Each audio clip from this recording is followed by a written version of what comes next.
Bismillahirrahmanirrahim. Assalamualaikum warahmatullahi wabarakatuh dan selamat pagi. Yang berbahagia, Profesor Jamal Uthman, Profesor Emeritus Fakulti Ekonomi dan Pengurusan UKM, yang berusaha Profesor Madya Dr. Muhammad Hakimi Syafi'i, Timbalan Dekan Hak Ehwal Jaringan Industri dan Masyarakat, Fakulti Ekonomi dan Pengurusan, yang berusaha Profesor Madya Dr. Nolida Hanim Saleh, Pengerusi Pusat Kajian SID, yang berusaha Profesor Madya Dr. Fatin Said, Ketua Kluster Pusat Kajian SID FEP, dan sidang hadirin yang dihormati sekalian. Bagi memohon keberkatan pada majlis kita hari ini, kita mulakan dengan bacaan Al-Fatihah bagi yang beragama Islam dan bagi yang bukan beragama Islam dengan kepercayaan masing-masing. Al-Fatihah.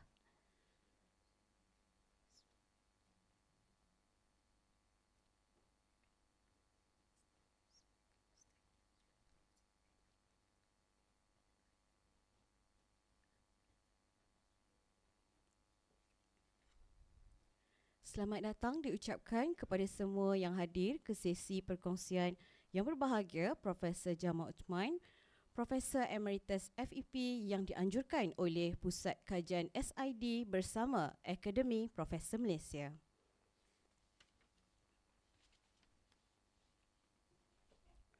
Tanpa melengahkan masa, saya menjemput yang berbahagia Profesor Jamal Uthman, Profesor Emeritus FEP yang merupakan Presiden Akademi Profesor Malaysia dan juga Fellow Kehormat Institut Masa Depan Malaysia, masa bagi sesi perkongsian yang bertajuk Pembangunan Kurikulum dan Pendidikan Ekonomi Mengemudi Cabaran Kontemporari. Dengan segala hormatnya, dipersilakan.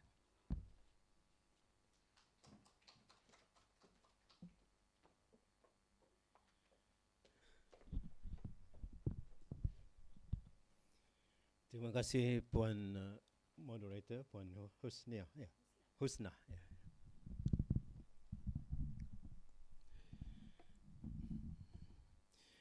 Bismillahirrahmanirrahim. Assalamualaikum warahmatullahi taala wabarakatuh. Salam sejahtera untuk kita semua dan juga salam Malaysia Madani. Ya. Pertamanya, saya harus menyatakan setinggi-tinggi penghargaan, terima kasih saya kepada pihak Fakulti Ekonomi dan Pengurusan UKM, khususnya Pusat Pengajian Pembangunan Lestari dan Inklusif yang dipimpin oleh Profesor Madya Dr. Nolida Hanim Saleh. Ya. Pernah jadi pelajar saya lama dulu. Ya. Seterusnya,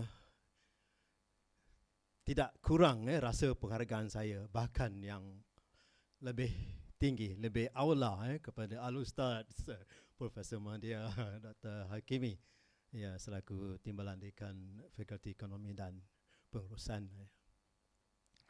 Rakan-rakan lama saya dan juga rakan baru yang saya kenali yang memperlihatkan keceriaan, memperlihatkan kesediaan untuk insya-Allah bersama saya dalam sesi perkongsian ini. Saya benar-benar rasa terharu di atas luangan masa yang diberikan oleh rakan-rakan. Ya. Dan juga saya harus menyatakan juga bersama kita di sini adalah Timbalan Presiden Akademi Profesor Malaysia, Datuk Seri Kamal Nasharuddin, mantan VC Unit 10. Dan juga wakil dari kluster pertahanan dan keselamatan Akademi Profesor Malaysia, Datuk Atta. Ya. Dan Dr. Mas'ud, my student dulu, yang sekarang menjadi tenaga pengajar di sini. Welcome back. I know you are doing very well. I'm very proud of you. Dan siapa lagi? Ya, rakan-rakan dari media, dari yang mengoperasikan sistem media di sini juga tidak luput, tidak tertinggal dari penghargaan saya, dari apresiasi saya. Baik, kenapa saya memilih untuk membuat perkongsian tentang tajuk ini. Pengajaran yang tentunya sangat terkait dengan kurikulum serta penyelidikan ekonomi di IPT Malaysia. Ya, bukan sekadar di UKM lah. Ya, saya ingin melihat secara umumnya aspek kurikulum dan juga apa yang lazimnya tercerna daripada kurikulum pengajaran ialah domain ataupun bidang penyelidikan yang kita lakukan, ya, dalam bidang kita lah yang terkait dengan ekonomi, ya. Dan ini semua dalam rangka kita memahami dan bertindak balas secara wajar, ya, secara benar, ya, di atas perubahan-perubahan yang sedang berlaku.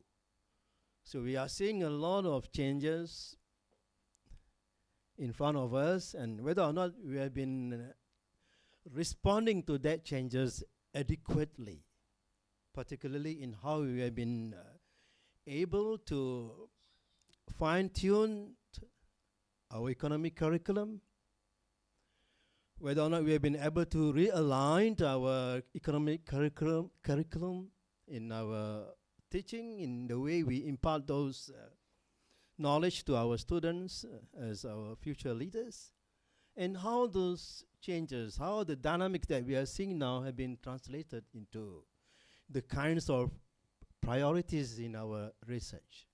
Kita tahu pengajaran dan penyelidikan adalah dua bidang tugas utama seorang tenaga pengajar.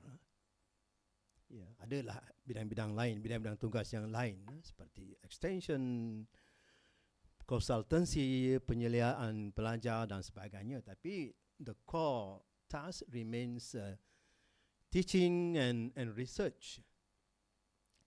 So, kita sebagai tenaga pengajar, kita sebagai guru, maha guru mungkin, dalam konteks kita sebagai ahli fakulti, tentunya harus merasakan penting untuk kita menyemak, untuk kita review selalu, sentiasa sejauh mana curriculum, inputs yang kita nak sampaikan kepada pelajar-pelajar kita. Pelajar-pelajar kita, kita tahulah mereka adalah pemimpin kita di masa hadapan. Kita sedang membina, kita sedang membangun, mendidik, mentarbiah pemimpin-pemimpin akan datang. Jadi sangat wajar dan bahkan menjadi imperatif, menjadi satu kemestian untuk kita pastikan bahawa contents ataupun kita boleh sebut kurikulum secara umumnya bukan sekadar memenuhi falsafah-falsafah tertentu yang telah well established, tetapi sama pentingnya kita perhatikan kewajarannya, kesesuaiannya dengan perubahan yang sedang berlaku, ya, perubahan kontemporari yang sedang kita lihat dan alami. Baik, tentunya saya tidak akan dapat untuk bercerita tentang kurikulum, sebuah kurikulum yang lengkap untuk ekonomi, dalam aspek pengajaran ekonomi dan juga penyelidikan. Saya tidak akan dapat membuat sharing dalam waktu yang sangat terbatas ini. Jadi saya memilih satu topik yang saya rasa sangat pertinan dan bahkan mendasari pembentukan kurikulum dalam pengajaran dan juga penyelidikan ekonomi. Ia berkait rapat dengan what we always call as sustainable development, the notion of sustainable development. Satu istilah yang I would say has become a household name, satu istilah yang sangat lumrah, sangat sering disebut, ya, of late. Ya. Wahal istilah ini bukan istilah yang baru, ya. Istilah yang telah lama muncul sejak penghujung tahun 80-an dan bahkan sejak tahun 90-an lagi. I was always very persistent talking about this topic, and until today I still talk about it, and today I'm still going to talk about it. Ini kerana saya melihat kita masih lagi belum berupaya ataupun belum bersedia mungkin. The time is not come yet perhaps untuk kita memerhatikan bagaimana notion of sustainable development ini dapat kita incorporate, dapat kita realign dalam core subjects ekonomi, khususnya microeconomy dan macroeconomy. Kedua subjek ini adalah subjek theoretical, subjek yang menawarkan landasan-landasan falsafah, theoretical constructs tentang proses ekonomi. Daripada kedua kursus ini, makroekonomi dan mikroekonomi, terserlahlah aplikasinya dalam berbagai-bagai bidang sub-ekonomi yang lainnya. Baik, juga dari segi penyelidikan, I think it will be natural to see that the kind of research that we shall emphasize or given a lot of our resources ataupun our top priority seharusnya adalah research yang berkait dengan aspek ini, sustainable development. Sustainable development is such a huge thing, such a broad thing. I'm not going to talk about all aspects of sustainable development, but basically I'm going to talk about the measure of economic performance, the right measure of economic performance consistent with the notion of sustainable development.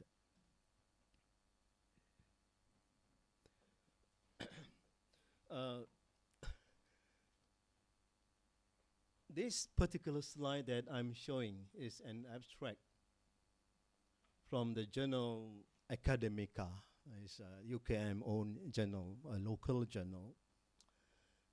And here, Mansur Juso, my good friend, still around here, Mansur Juso and myself, we wrote about these issues and directions in the teaching of economics in Malaysian universities. Look at the date, 2001. That was like more than 20 years ago, precisely 23 years ago. And many, many years before 2001, all the way in the late 90s especially, I've been giving talks, deliberation on the same topic. Okay, a lot of issues are being discussed in this paper, but one remains very outstanding in that paper, which is the importance to incorporate the notion of sustainable development in microeconomics and macroeconomics curricula, along with many other issues yang kita emphasize dalam paper ni lah. So that was more than 20 years ago. I've been trying to enlighten my colleagues, educators, economic educators all over Malaysia, to have a sense of the importance of that particular notion of sustainable development. And I even talked to Asatiza, the professors at the Faculty of Islamic Education, how actually we can take advantage, can capitalize this notion of sustainable development and to show how the Sharia-based economics are actually compatible with this notion, without the need for us to espouse the various labels of Sharia. Just use this term, sustainable development, because the essence is very much consistent, very much compatible with Sharia-based economics. From there, you know, if we are using the same language, same terms, I think a lot more cooperation, a lot more easier for us to talk about the beauty of the Sharia economics, for example, by not even using any labels from the Sharia, but using these conventional labels which are being accepted by thinkers, by practitioners across the world, right? Well, you can access the paper yourself. I suppose it's still available on the internet. No. Here, the contemporary context and issues that led me to being here, standing in front of you, to make a sharing on the sustainable development, not the entire aspect of sustainable development, but just a small portion of it. Even it's a small portion, but I consider that as the most important thing, as the trust, the driving force behind the processes of sustainable development. First, let me ask you, as educators of economics, I'm sure you are very familiar with this term, economic sustainability, kelestarian ekonomi. Selalu, saya fikir, selalu bermain-main di fikiran kita, right? So, anda prihatin dan semakin prihatin. Tetapi yang lebih penting, bagaimana imajinasi anda tentang apa itu kelestarian ekonomi. I'm not so sure whether we are on the same page here when we talk about economic sustainability. I fear that we are, more often than not linking economic growth. You know that GDP is always or widely used measure of economic growth, right? If GDP, gross domestic product, keluaran dalam negara kasar, is growing, then there is economic growth. Whether or not we can sustain that growth, then I'm not sure whether that is your concern. But I believe it is the concern of many people, particularly politicians, I suppose. If our GDP is not growing, then there is no sustainable economic development. Tidak ada kelestarian dalam pertumbuhan ekonomi kita, sebab jelas KDNK kita, GDP kita tidak tumbuh dari masa ke semasa. I must say that that kind of imagination is kind of off track. Taklah salah entirely, but tak tepat. Yeah. It will be clear in a while. Now, let's go back to basics. Let's refresh our thinking of what are the aims of the study of economics. This is my favorite question. Normally, early in the semester, the first day of my class, I will ask my students, what you think is the aim of the study of economics? Normally, jawapannya yang pertama tu. Sebab itu dah muncul dalam teks buku ekonomi di Form 5, Form 6. Matlamat pengajian pembelajaran ekonomi ialah untuk kita mengenal pasti resource allocation yang efficient. When we talk about resources ni cukup luas lah ya. Resource sumber manusia, resources ataupun aset buatan manusia. Sumber manusia is one, then aset buatan manusia yang ketiga, aset daripada alam semula jadi ataupun environmental assets. Ini ada three broad of resources, three broad of assets yang kita acknowledge dalam ekonomi. Dan how to, utilize sumber-sumber ini secara optimum, secara efficient. Itu adalah matlamat pengajian ekonomi. Betul. Tetapi itu sebenarnya adalah yang tersurat. Bukan yang tersirat, bukan spiritnya untuk kita mempelajari ilmu ekonomi. Untuk kita mendidik future leaders ilmu-ilmu ekonomi. Itu penting, yes, tetapi itu yang tersurat. Yang tersirat, yang mendasari matlamat pengajian ekonomi ialah yang second point tadi. To maximize societal well-being. Of course, subject to resource constraints. Itu sebenarnya yang tersirat. Itu adalah matlamat yang hakiki. Matlamat sebenarnya, disiplin ekonomi ialah untuk memaksimumkan kesejahteraan masyarakat. Tapi ini jarang diserlahkan oleh economic educators. I believe so. Sebab kita tak jelas bagaimana sebenarnya nanti untuk kita mengoperasikan proses-proses yang akan membawa kepada maximizing societal well-being. Kita tidak berapa jelas. Ada some idea, I know. Wujud di sana beberapa pemikiran tentang proses-proses yang membawa kepada pemaksimuman kesejahteraan sosial. Tapi kita belum lagi ada good imagination, good sense, good knowledge of the right tools untuk kita explicitly address matlamat ini, matlamat pemaksimuman kesejahteraan sosial yang menjadi matlamat hakiki pembelajaran, pengajaran atau disiplin ilmu ekonomi itu. Baik, saya juga akan bertanya lanjutan dari soalan apakah matlamat pembelajaran ataupun disiplin ilmu ekonomi itu.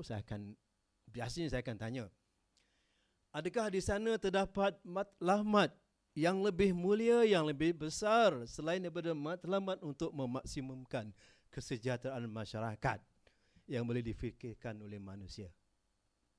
Let's think of engineering, let's think of the various natural sciences, kesihatan, pendidikan.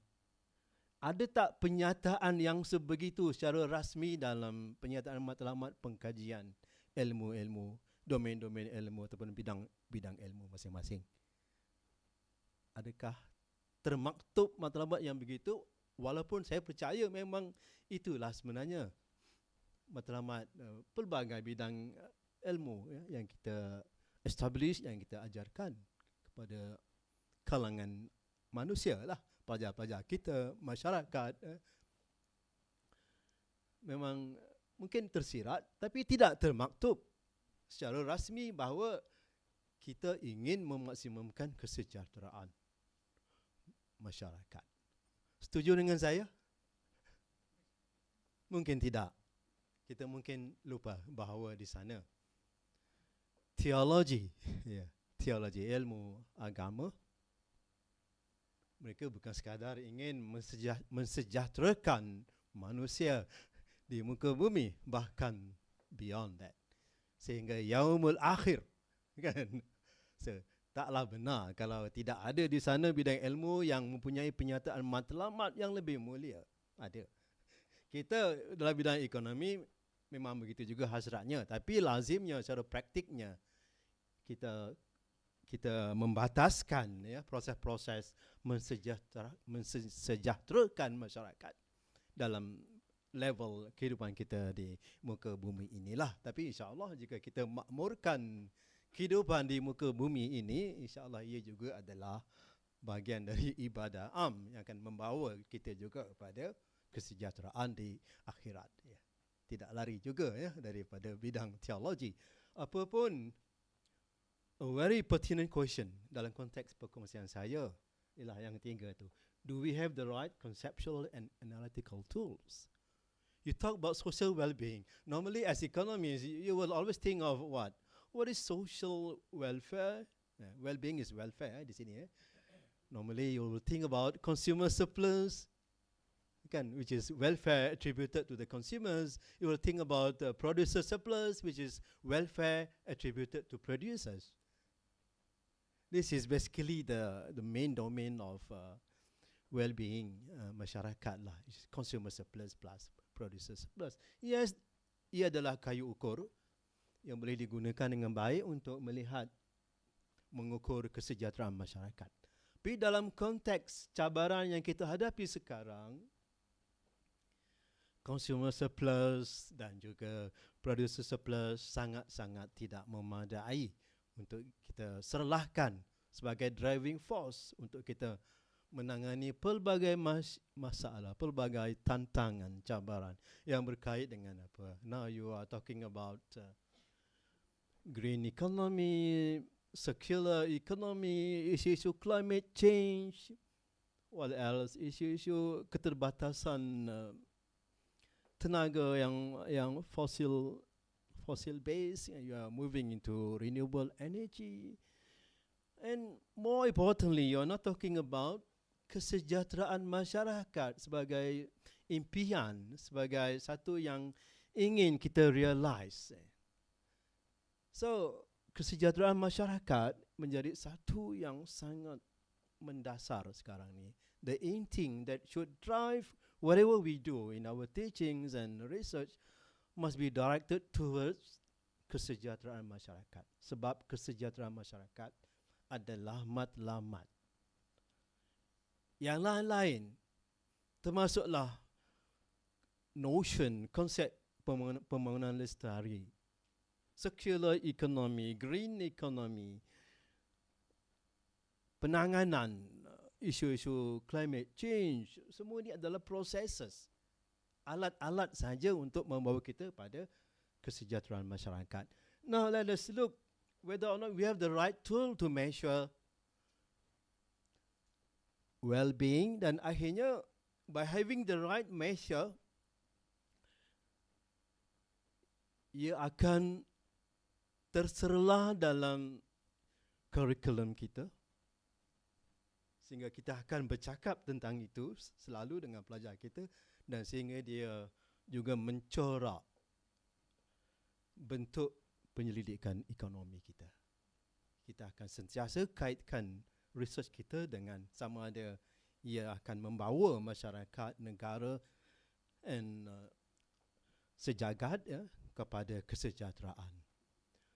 So jawapannya, the idea is there already.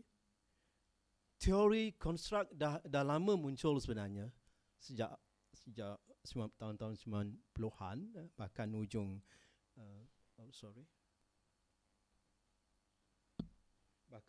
hujung 80-an. Theoretical construct dah ada, dan mekanismenya juga telah mulai dibangunkan oleh ahli-ahli ekonomi, pakar-pakar ekonomi yang berkaitan, ya.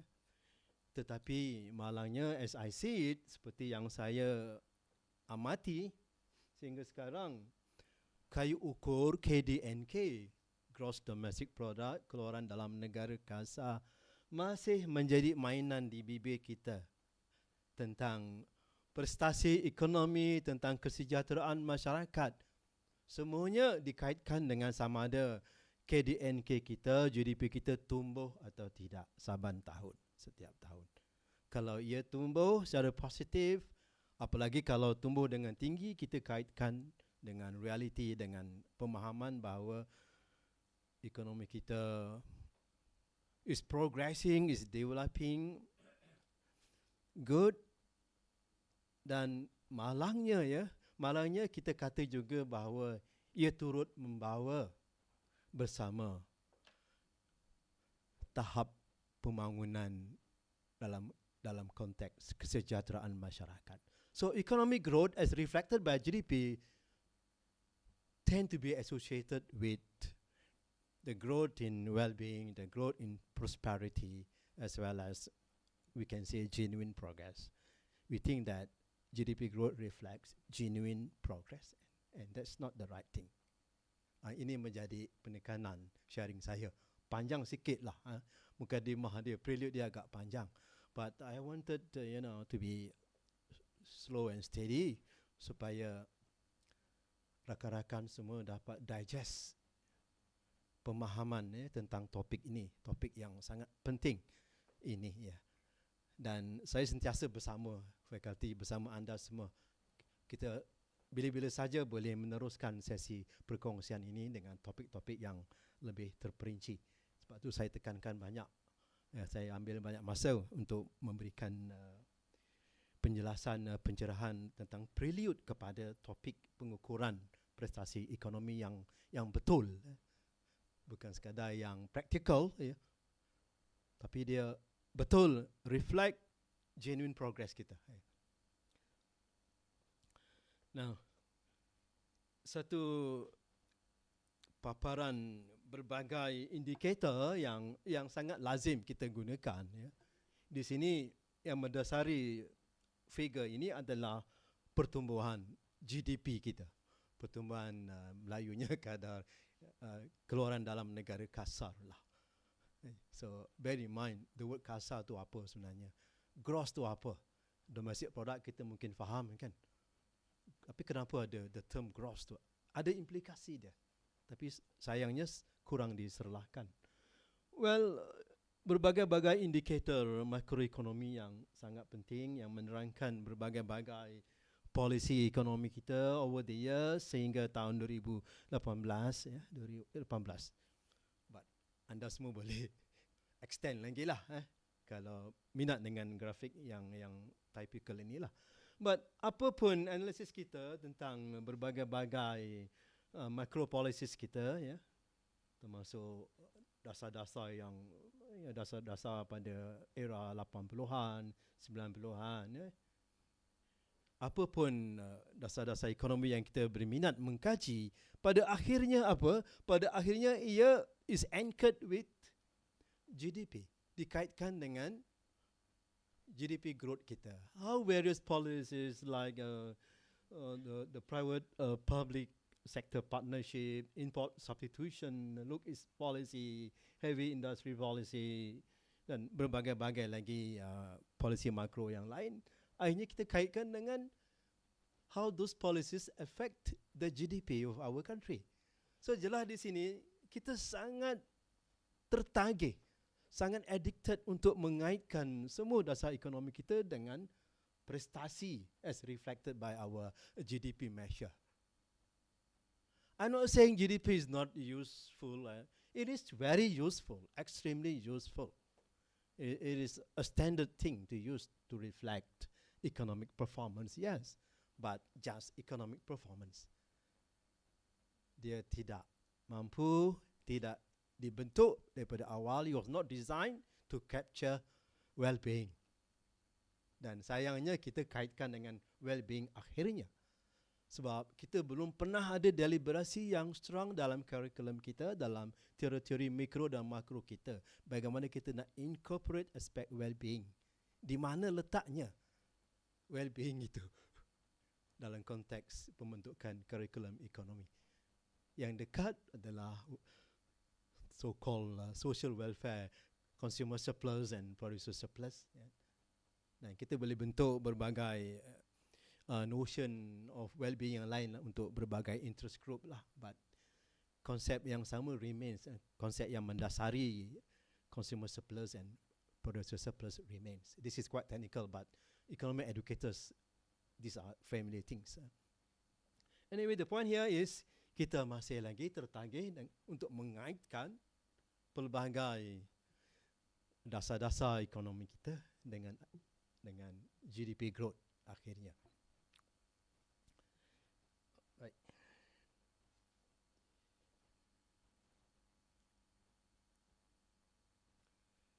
Now, let's talk about the sustainable development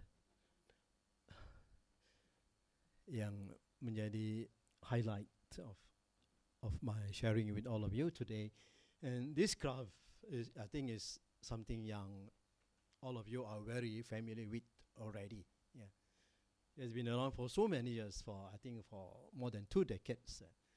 Sustainable development is about the kind of development that treats the 3 dimensions, economic dimension, environment, and social in a balanced manner.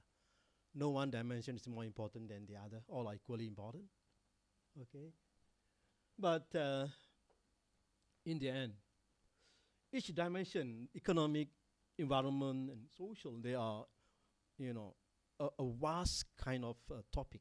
It's satu topik yang broad, yang memerlukan masa yang cukup untuk menerangkan details of each of the dimensions ini. Ya. Termasuk juga hubung kait antara ekonomi dan environment, antara environment dengan social, interlinkages antara social dengan ekonomi. Juga topik yang agak besar. Ya. Dan satu semester mungkin cukup. Saya pernah mengajar tools for sustainable or policies for sustainable development. Satu subjek wajib untuk pelajar engineering. Malangnya Untuk pelajar ekonomi belum lagi wajib. Mungkin elective. Ya. Pelajar engineering di satu universiti di Malaysia pernah mewajibkan subjek Policies for Sustainable Development for 1 semester. Anyway, perhatikan di tengah ni. Tengah-tengah tu, triangle yang tengah, Sustainable Economics and Well-being. So, economic dimension, environment dimension, social dimension. Kalau kita lihat mengikut ataupun berpandukan kerangka fikir yang betul, kesemua itu harus membawa pada matlamat sustainable economics and well-being. Cuma, as I said tadi, how to measure sustainable economics and well-being. And I've also said GDP is not the right measure for that. So, this is the contemporary challenges that we are facing. We talk a lot. We think that we are like sitting on a tiger of sustainable development, and we are the ones capable of finding the tools, finding ways to address the issue of sustainable development. But apparently masih belum. Yeah. Kita, alhamdulillah, it's good thing that kita ada kesedaran bahawa kita rasa kita dah mula memahami berbanding dengan decades dulu in the 90s. Saya sering diperkatakan, sering diperolokkan, Jamal, you always talk about this green economy lah, blah blah, always green, as if your field is the only thing, the only one which is most important in economics. But ini adalah peristiwa dulu lah. Ya. Sekarang dah jelas. Everyone is talking about kelestarian. Pusat kita pun dah mempunyai nama baru, sustainable and inclusive development. Dulu among economies, kelestarian ini masih dipertikaikan. Ya. Of course, at the national level dah sangat jelas kan. Circular economy has made very deep inroads dalam RMK12, for example. Yeah. Of course, you talk about the renewable energy, you talk about climate change, you talk about sustainable agriculture and whatnot, kan? Dia dah masuk, dah making strong inroads dalam domain ilmu. Yeah. Now, the sustainable development paradigm underlies apa yang kita selalu sebut the circular economy, ekonomi kitaran. Pernah satu masa dulu kita sebut selalu benda ni, kan? Termasuk saya lah masuk depan media TV ditanyakan tentang circular economy. Whatever name that you like to call it, as long as you talk about balance, proses pembangunan yang seimbang, yang mana tidak ada dimensi yang lebih penting berbanding dengan yang lain. Semuanya penting. Economic dimension, environment dimension, social dimension, equally important. Dan akhirnya you talk about sustainable welfare ataupun kesejahteraan, then you are there. You are talking about sustainable development already. Cuma pendetailannya, perinciannya or the challenges remain is key. How can we measure? Well, sustainable development is just a process kan. Tapi in the end, kita perlu mempunyai alat untuk mengukur whether or not we are moving towards that, whether or not we are on the right path, on the right track towards achieving the aims of sustainable development. Anyway, look at the economic dimension. Di situ saya tulis the economic dimension of sustainable development entails the use of resources in an efficient manner. Resources I mentioned tadi cepat-cepat. Ada 3 broad categories, man-made resources, human resources, and environmental capital, environmental resources. Kesemua ini perlu digunakan secara efisien berpandukan kepada Higgsian income. Okay, berpandukan pada Higgsian income. Dalam perkongsian saya, Higgsian income will be very prominent. I will be sharing with you what actually is meant by Higgsian income dalam konteks economic efficiency, in the so-called processes of sustainable development. I mentioned di situ, Higgsian income is a very essential feature of sustainable welfare. Kelestarian, kemapanan, kesejahteraan ataupun kesejahteraan mampan Well, I think you may also think of what is that? Lestari, mapan, mampan, right? Tiga perkataan ini selalu di interchange, digunakan secara saling tukar ganti. Apapun inti ketiga-tiga ini adalah sama. Ya, saya berani kata benda ni sebab ia adalah bahasa bonda saya, bahasa ibunda saya, bahasa Jawa. Mapan, mampan dan lestari sama intinya, core meaning sama. Cuma aplikasinya kita boleh define lah sesuai dengan sesuatu korpus ilmu itu, sesuatu konteks itu kita boleh memberikan definisi yang tersendiri. But intinya, yes, you can use it interchangeably. Lestari, berkelanjutan, berpanjangan, berkekalan. Mapan, bersedia, ready to serve, berkesan. Mampan, berkesan, efektif, memberi kebaikan, memberi manfaat. Cantiknya tiga istilah ni. Kalau masa saya kecil-kecil dulu, mak saya selalu beritahu, Jamal, pisau ni tak mampan. Saya terpaksa cari pengasah pisau untuk menajamkan pisau tu supaya dia mampan, supaya dia berkesan. So, of course kita boleh gunakan inti pengertian itu dalam konteks pembangunan lestari yang tentunya lebih luas dimensinya. Anyway, let's move on. This is the law of thermodynamics yang menunjukkan what comes in sama juga dengan what comes out dalam bentuk mass, dalam bentuk jisim, bukan dalam bentuk nilai, bukan dalam bentuk values, tapi dalam bentuk mass, dalam bentuk jisim. Ini untuk menunjukkan material ataupun energy balance, sunnah kehidupan yang Tuhan jadikan begini. Kita boleh rungkai, kita boleh serlahkan. Ya, ada satu bidang ilmu yang menumpu pada aspek ini, material balance. So dalam konteks pembangunan lestari, dalam konteks circular economy yang pernah kita perkatakan dulu selalu secara hangat, akhirnya apapun proses-proses yang kita bincangkan, the tools, the strategies, the policies, the technical aspects, akhirnya ia bertujuan untuk mengurangkan pressure on the use of virgin inputs, raw materials. Itu adalah the aim of circular economy. Satu perdebatan yang lain lah. Kita boleh buat perkongsian tentang topik ini. Akhirnya ia juga membentuk matlamat ataupun proses yang diperlukan untuk mencapai matlamat pembangunan lestari, khususnya di segi environmental sustainability.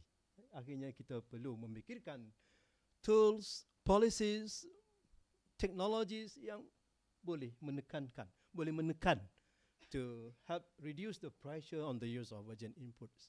Sebab the law of thermodynamics is easy. What comes in, virgin inputs M, sama juga dengan what comes out. RPD, itu adalah residuals yang kita discharge, production residuals yang kita discharge ke environment.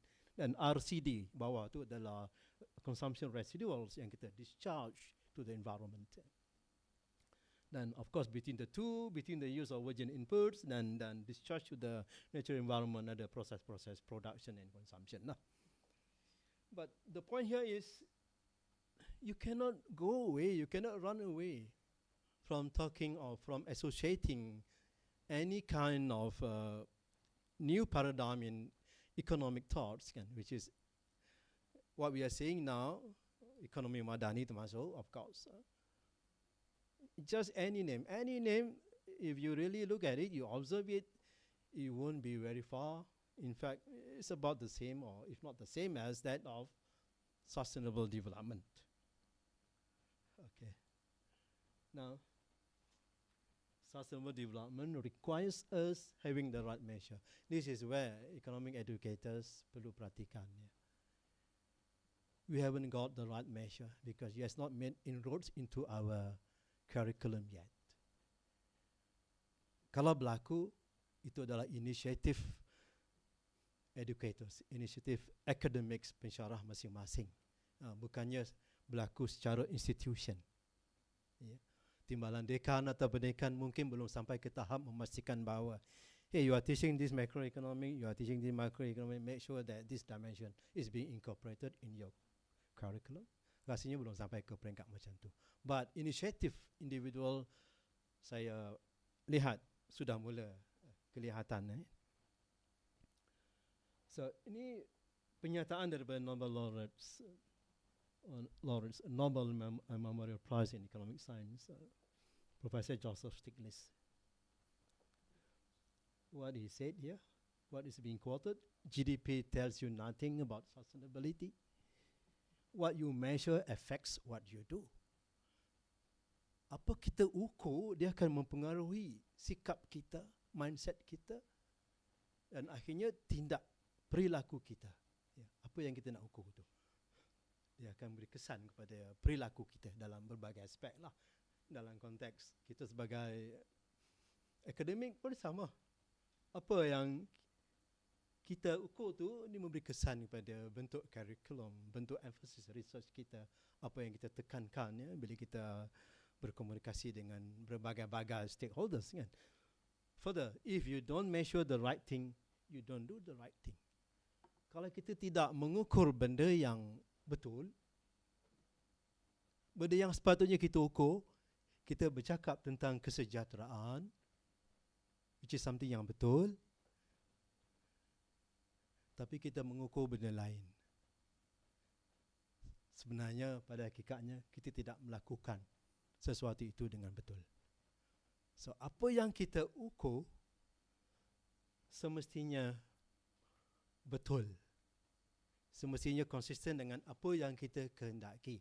Dan kalau kita nak mengukur kesejahteraan masyarakat, kesejahteraan negara, yang kita tahu sekarang kesejahteraan itu menjadi inti dalam berbagai-bagai policy, program ataupun proses lah secara umumnya.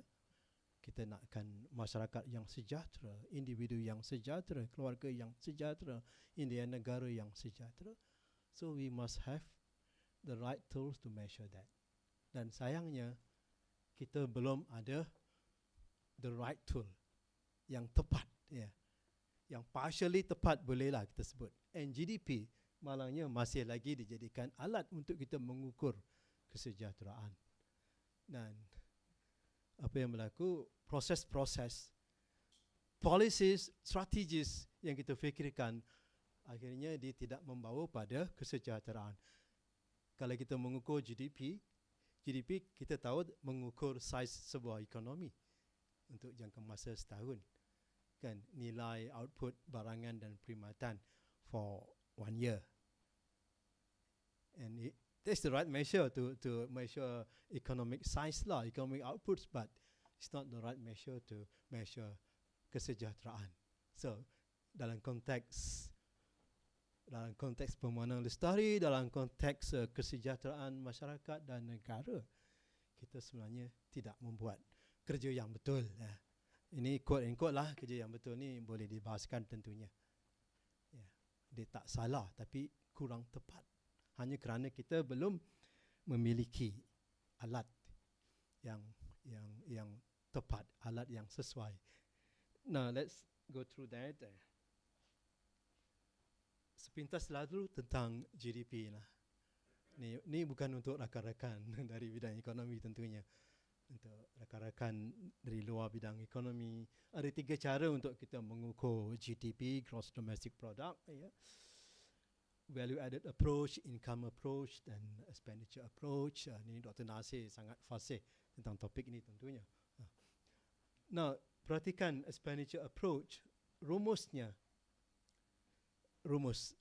mathematical formula is straightforward. GDP is, kalau kita guna pendekatan perbelanjaan, is consumption private as well as public consumption, then government expenditure termasuk, plus investment, public investment as well as private investment, plus export, less import. Then that's it, you get GDP. So saya tidak berniat untuk expose benda ni secara rinci. Just to give you an overview, khususnya yang bukan dari bidang ekonomi.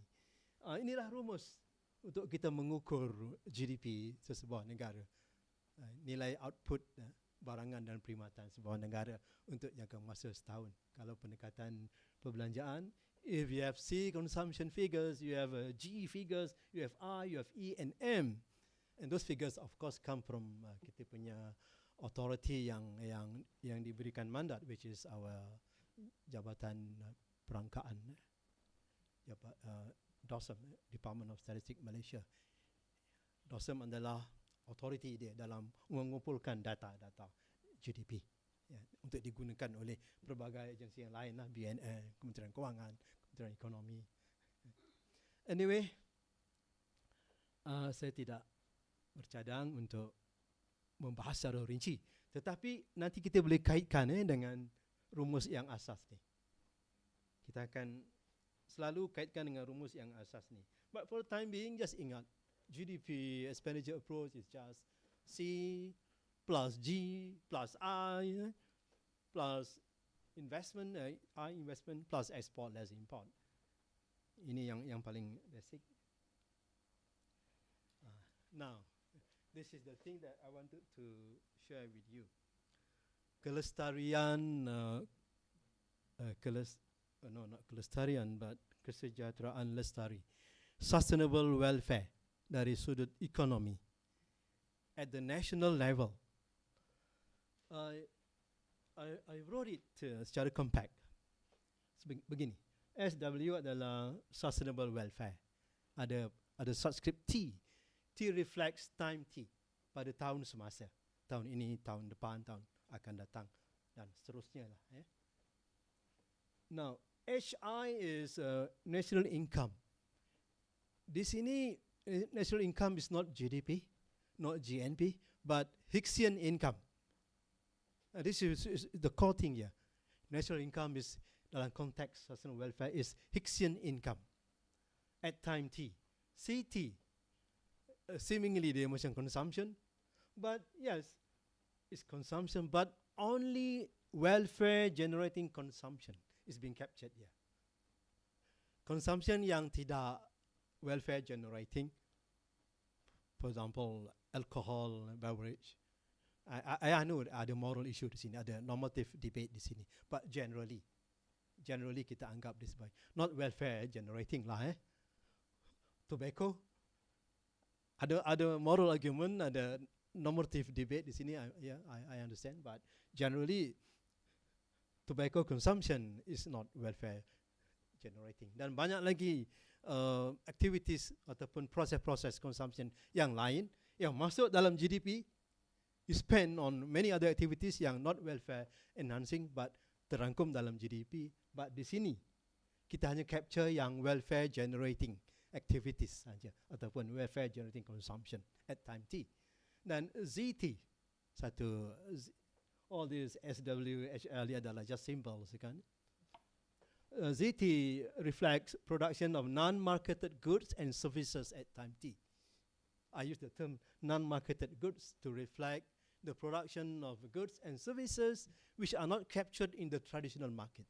You don't buy and sell those goods in the traditional market because you cannot find it, and there are no price tags, but they are important in terms of welfare generation. Take for example, pekerja-pekerja suri rumah, mereka yang bekerja di keluarga, di rumah, not in the job market, membantu suami, kan, taking care of the various household chores, mendidik anak-anak, kan, they contribute immensely to welfare, but it escapes from GDP calculation.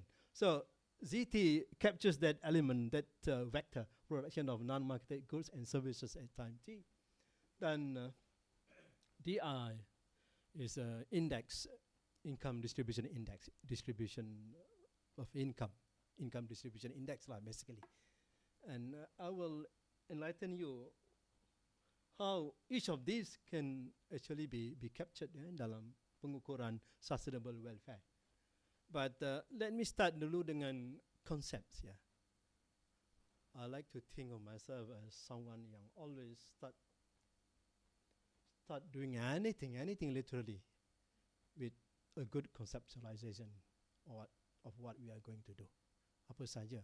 Kita seharusnya dipandu, didasari oleh konsep, satu pemikiran, satu gagasan yang mendasari sesuatu itu. So dalam konteks sustainable welfare, let's look at the basic idea on the notion of sustainable welfare and as well as Higgsian income or sustainable income. Higgsian income is sustainable income. It's not the GNI, not GDP. That is not Higgsian income. That is not sustainable income, and that will be clear in a while. Just mengimbau balik kenangan lama. 2005, I presented a public lecture about the same topic that I'm talking about here now with all of you. 2005 and berapa tahun tu? It's long time back. Just kenangan, just selingan saja. Don't worry. Pendapatan mampan. The notes are in Malay. Supaya senang nanti ditulis balik. Baik, bagi kita economists or economic educators or academic economists, nama John Hicks ni very popular. Beliau aktif in the 40s. Ini adalah era di mana GDP tercipta, Gross Domestic Product diconceptualize di era 40-an sebagai satu measure untuk mengukur output ekonomi, nilai output ekonomi sesebuah negara. Okay, John Hicks defined pendapatan mampan, sustainable income, as the maximum income from economic outputs of a country. Kita boleh berikan nilai income itu daripada output ekonomi yang terdiri dari barangan dan perkhidmatan lah. But this maximum income is subject to this ruling, subject to this condition. This maximum income must not lead to a degradation in the economic capacity or in the capacity of the economy to be able to generate the same amount of income in the future. So in other words, pendapatan mampan ialah satu level pendapatan, satu tingkat pendapatan yang boleh kita generate, yang boleh kita keluarkan dalam sebuah ekonomi tanpa mengurangi stok sumber-sumber ekonomi yang digunakan untuk generate that income. Dalam kata lain, ekonomi itu, negara itu berupaya to generate the same level of income in the future without degrading the stock of resources yang dia ada. And stock of resources bermaksud the three categories of resources: human resource, man-made, as well as natural capital. This must not be degraded secara total supaya negara mampu to further generate the same amount of output in the future. So this implies that it's very important that economic resources must be used such that it can continue to be utilized in the future. It can still provide the same capacity, same capability to generate future economic outputs. So kita tidak bermaksud kita tidak boleh membenarkan stock economy, so stock economic resources ini menyusut. Sebab kalau dia menyusut dan kalau ia berterusan, upaya ekonomi to generate the same amount of output akan terganggu. Ini maksud Higgsian income. Baik, there is an example here. Katalah ada aktiviti pembalakan hutan dengan kadar 5% kadar pembalakan. Kawasan hutan tu kita lock, kita buka sebesar 5% every year. Dan dengan kadar yang sedemikian, kita akan terus memperoleh bekalan kayu yang sama setiap tahun sebab 5%. Kita kita dapat bekalan kayu yang sama setiap tahun. Katalah kadar I mean here pembalakan itu 5%, which is the sustainable harvest rate lah. Pembalakan, kadar pembalakan yang lestari. Kita dapat bekalan kayu setiap tahun dengan amount yang sama. Now, dalam kes ini, andaikan kita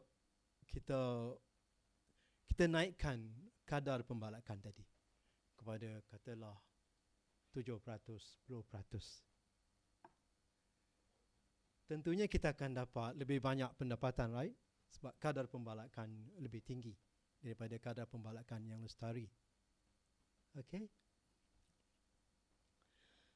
Tetapi dalam konteks pendapatan mapan ini, ia hanya relevan untuk kadar pembalakan yang 5%. Katalah dengan 5% kadar pembalakan kita dapat income 1 juta, katalah setahun. Dan kita tingkatkan kadar pembalakan kepada say 10%, kita mungkin dapat 2-3 juta dalam setahun. Dalam konteks ini, pendapatan Higsian, the relevant income is 1 juta setahun, which comes from that 5% harvest rate of our forest. Pendapatan yang excess tadi, excess of that 1 million, is not Higsian income, tetapi ia adalah pendapatan yang datang dari penyusutan sumber kita. Mana berlaku penyusutan, berlaku depletion dalam stock of our forest that generates a higher income than the sustainable income. Okay, kita mendapat income, tetapi sebenarnya ia datang dari sumber yang depleted, yang tidak boleh kekal lestari, dan akhirnya sampai satu masa kita dapati kita tak boleh dapat income sama sekali kalau kita menebang hutan itu dengan kadar melebihi sustainable harvest rate. Okay, if we log the forest much more than the sustainable harvest rate, then one day we find that we can no longer harvest the forest, we can no longer harvest the timber. So ini pentingnya konsep pendapatan mapan, sustainable income, or secara ekonomi jargon Higsian income. Now, implikasi dari konsep ini is very important sebab pendapatan yang diperoleh dari susutan modal dari jumlah pendapatan dari sumber hutan, tapi kalau dia melebihi kadar yang dianggap lestari, kita kena tolak. Kita kena keluarkan portion yang tidak dianggap sebagai pendapatan lestari. Dalam konteks kita mengira kesejahteraan mampan tadi. Dalam konteks, in the context of calculating sustainable welfare, we only use the notion of Higsian income. Any excess of income beyond the Higsian income level, we need to remove it from the database. Dalam konteks ini adalah GDP accounts. Kita ada GDP accounts yang disediakan oleh Jabatan Perangkaan. So sebarang hasil dari mana-mana sumber, from the use of various resources, we must identify only the sustainable income. So conceptually mudah kan, but practically it's very challenging lah. Now, bagi sumber-sumber yang boleh pupus seperti minyak dan gas, and Malaysia is well known in this kan, we have been growing a lot so far via this expansion of our oil and gas industry. Bagi sumber-sumber boleh pupus, like minyak dan gas, sejumlah amount pendapatan perlu dialokasi untuk menggantikan susutan sumber-sumber berkenaan melalui pelaburan dalam sumber-sumber yang setara. So kita kena create satu fund untuk renewable energy, for example. And that fund shall be used in the future to replace fossil fuel. Dan amount yang kita allocate kepada that fund, contohnya dalam konteks tenaga, renewable fund for example, for future use, shall be removed from pendapatan yang kita kira dalam GDP tadi. Dia tidak dianggap sebagai sustainable income. Walaupun kita dah terima, but kita allocate, kita channel ke dalam that kind of fund, renewable energy fund meant for use to benefit our future generation. Once we exhausted our fossil fuel, our reserves, then we have enough capacity, we have enough funds to move into alternative energy. Baik, ini bagi memastikan generasi hadapan akan terus memperoleh manfaat yang sama secara berterusan. Dan amount pendapatan yang diperuntukkan bagi tujuan ini, I mentioned already, tidak boleh dianggap sebagai pendapatan sebenar atau penyumbang pada kesejahteraan untuk tahun semasa. Perbelanjaan defensif dan rehabilitatif. In the calculation of GDP, you always have this, lots of this kind of expenditures, defensive expenditures and rehabilitative expenditures. Yeah, defensive expenditure, I just call it in Malay, perbelanjaan defensif lah. Bukan perbelanjaan pertahanan tu macam defense or security, ya kan? Bukan itu maksud saya, but defensif dalam konteks perbelanjaan ekonomi untuk tujuan-tujuan tertentu lah. Contohnya di sini, perbelanjaan untuk memperbaiki kenderaan yang rosak. Kita rosak, kita pergi ke garage, kita baiki, kita bayar sejumlah wang. That is defensive expenditure. Dan boleh juga berbentuk rehabilitatif. It could be more to rehabilitatif sebab ia bertujuan untuk memulihkan kenderaan itu supaya ia berfungsi sebagaimana sedia kala. We spend some money, right, to fix our car. In the traditional system of national accounts, in the calculation of GDP, this kind of expenditure goes to GDP. GDP kita meningkat. Tapi dalam konteks pengiraan sustainable welfare, this is rehabilitative in terms of its purpose. Bermakna kita berbelanja untuk mengembalikan kualiti kenderaan kita pada level yang asal. Okay? It's not welfare improving. Kita hanya bermaksud untuk mengembalikan kita pada sedia kala saja. So, this is rehabilitative. It's not welfare improving. Okay? It doesn't create any new welfare. Although you benefit from the car which has been repaired, but it's not a new welfare generation. So it basically takes you back to the initial level of well-being. So kita keluarkan that component dalam mengira sustainable welfare. Kita keluarkan daripada GDP accounts kita. Now, I think a bigger example would be like rawatan pencemaran alam sekitar, rawatan kesihatan, rawatan pencemaran alam sekitar. Sungai rosak. Then kamu spend millions to revive, to rehabilitate the river, to make it back to the original level. That is rehabilitative. It's meant to bring back the quality of the river to its original level. So it does not create any new welfare. Tapi dalam SNA, dalam System of National Accounts, it goes directly to GDP. Any amount of expenditure made by the government to clean up pollution goes directly to GDP. So GDP improve a lot. Just one simple example. Now, I mentioned tadi, perbelanjaan ini bertujuan untuk memastikan kapasiti kenderaan, sumber-sumber persekitaran dan sumber manusia kembali pada keadaan sebelumnya, keadaan yang asal. Justru perbelanjaan sedemikian dianggap sebagai rehabilitatif.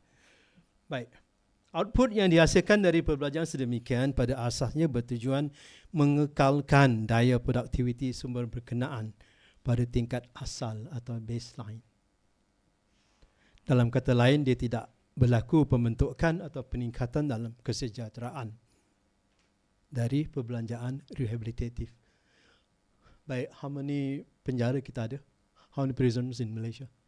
Yang terdekat, yang terbesar tu kot. How many millions the government spend to maintain that? They are rehabilitative, right? To bring back the quality of the sumber manusia di sana back to its original level. We are not generating new forms of welfare, but it goes directly to GDP.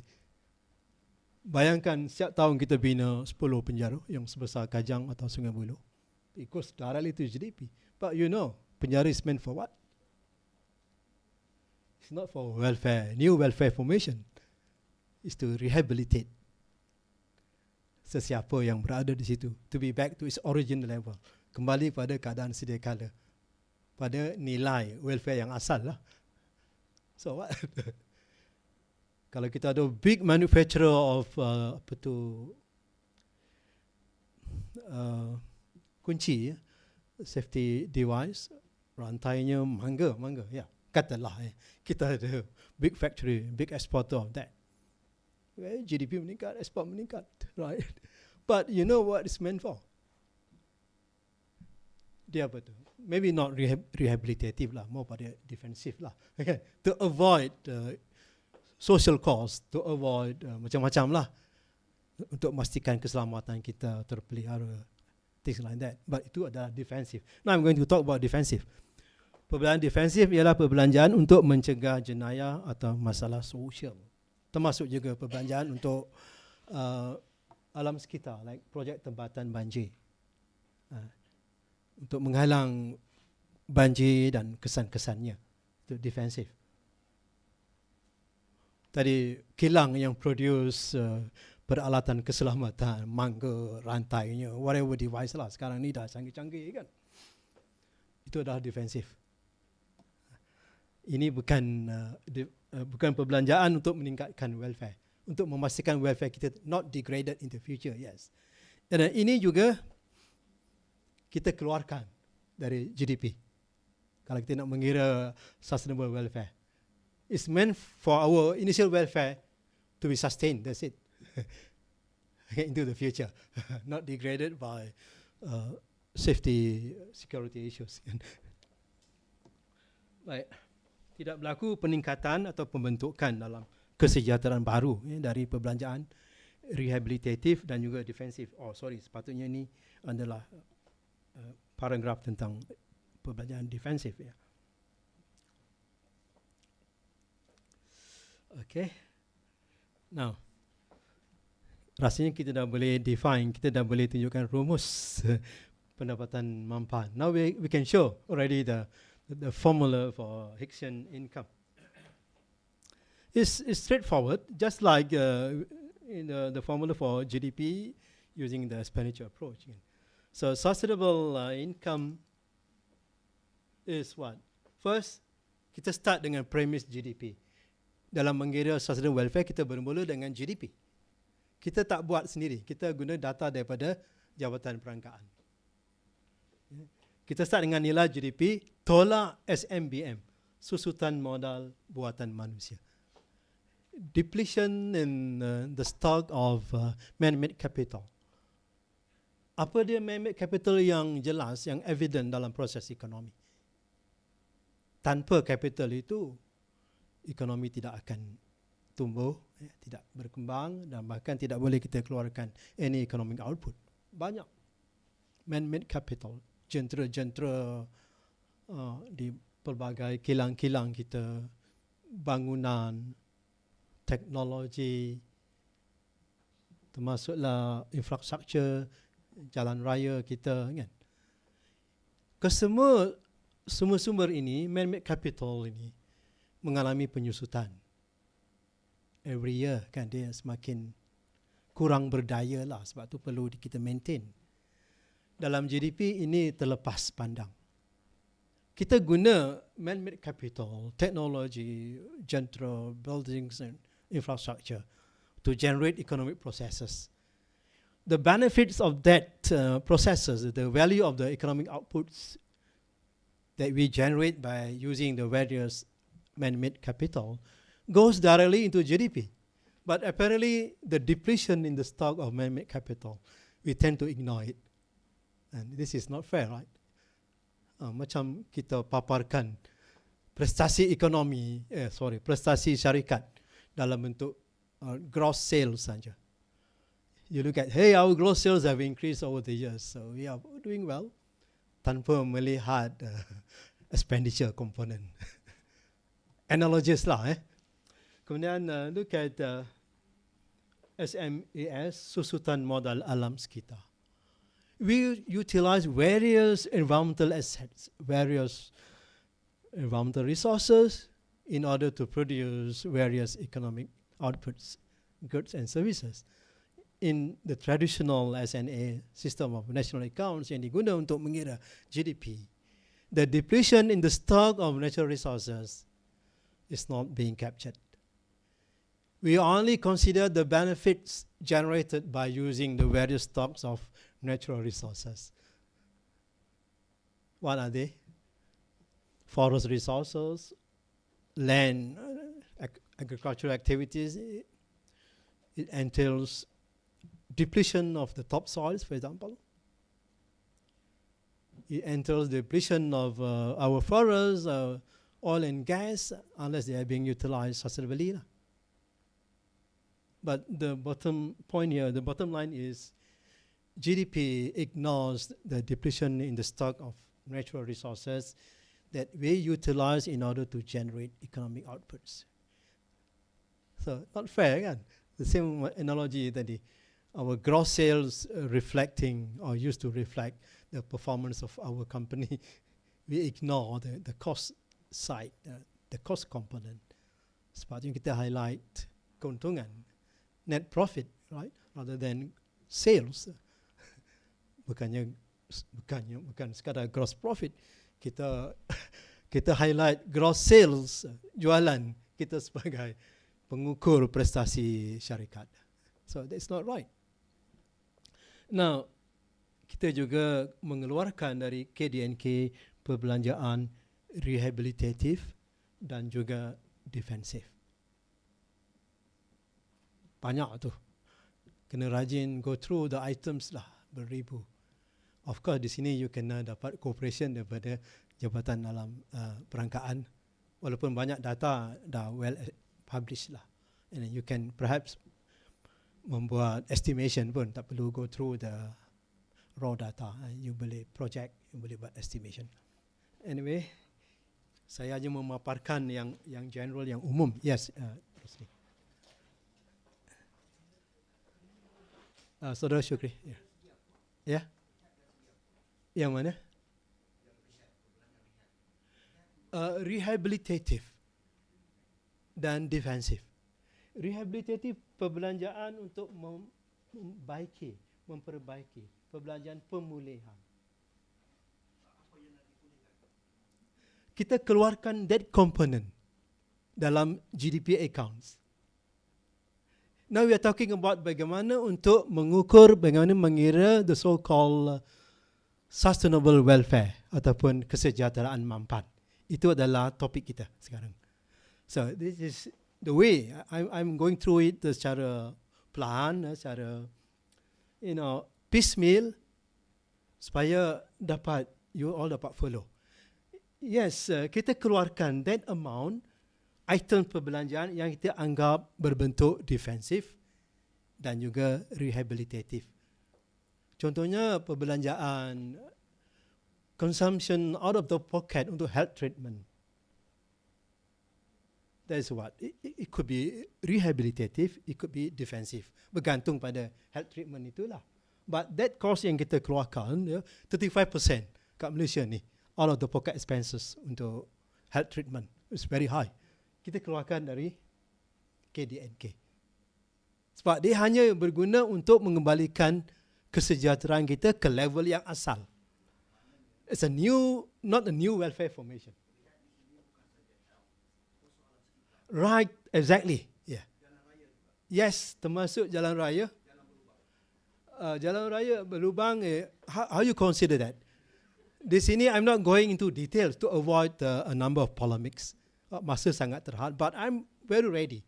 I'm ready to take any questions, any issues, because I've done the work myself.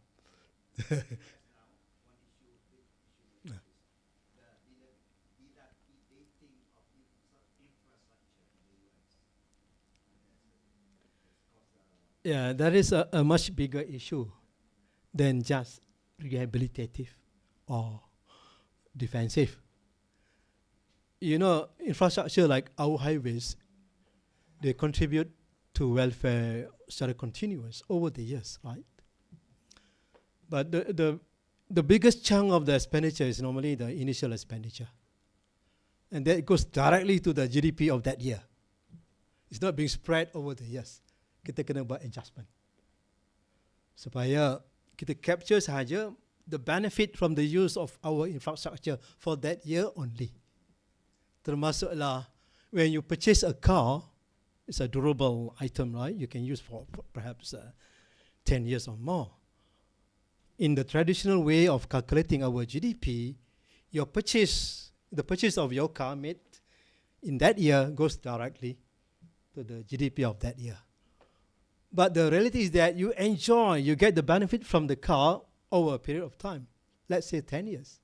So what we do here in calculating sustainable welfare, you ambil nilai purchase of that car, bagi 10 tahun, mula-mula you keluarkan dulu that component of durable expenditure on durable item, kita keluarkan dan kita bagikan dengan jangka masa penggunaan item itu dan masukkan balik untuk mengira sustainable welfare for that year, for every single item. Itu conceptually lah. Although secara praktiknya dalam research kebanyakannya you buat model, you buat estimation. Tak apa. Yang penting you ada idea yang betul, ada konsep yang betul. But you get the basic point here. Yeah. Alright, let's go on. You know, welfare is not just determined by your income. Right? Income is not the only determinant of welfare. And for that matter, nilai pendapatan mampan yang kita dah peroleh tadi, kita kena further adjust. What are the items that we need to consider? First is, you add the value of this nilai ataupun the value of non-marketed goods produced by the economy. Non-marketed goods, they are goods and services which are not traded in the marketplace because they don't carry price tags. Namanya pun non-marketed goods.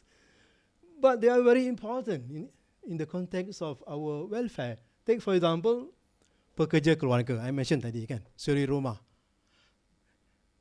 Walaupun ada movement, ada new policy emphasis to bring back women into the workforce, I kind of disagree. Umumnya mungkin boleh, but not secara strict entirely begitu.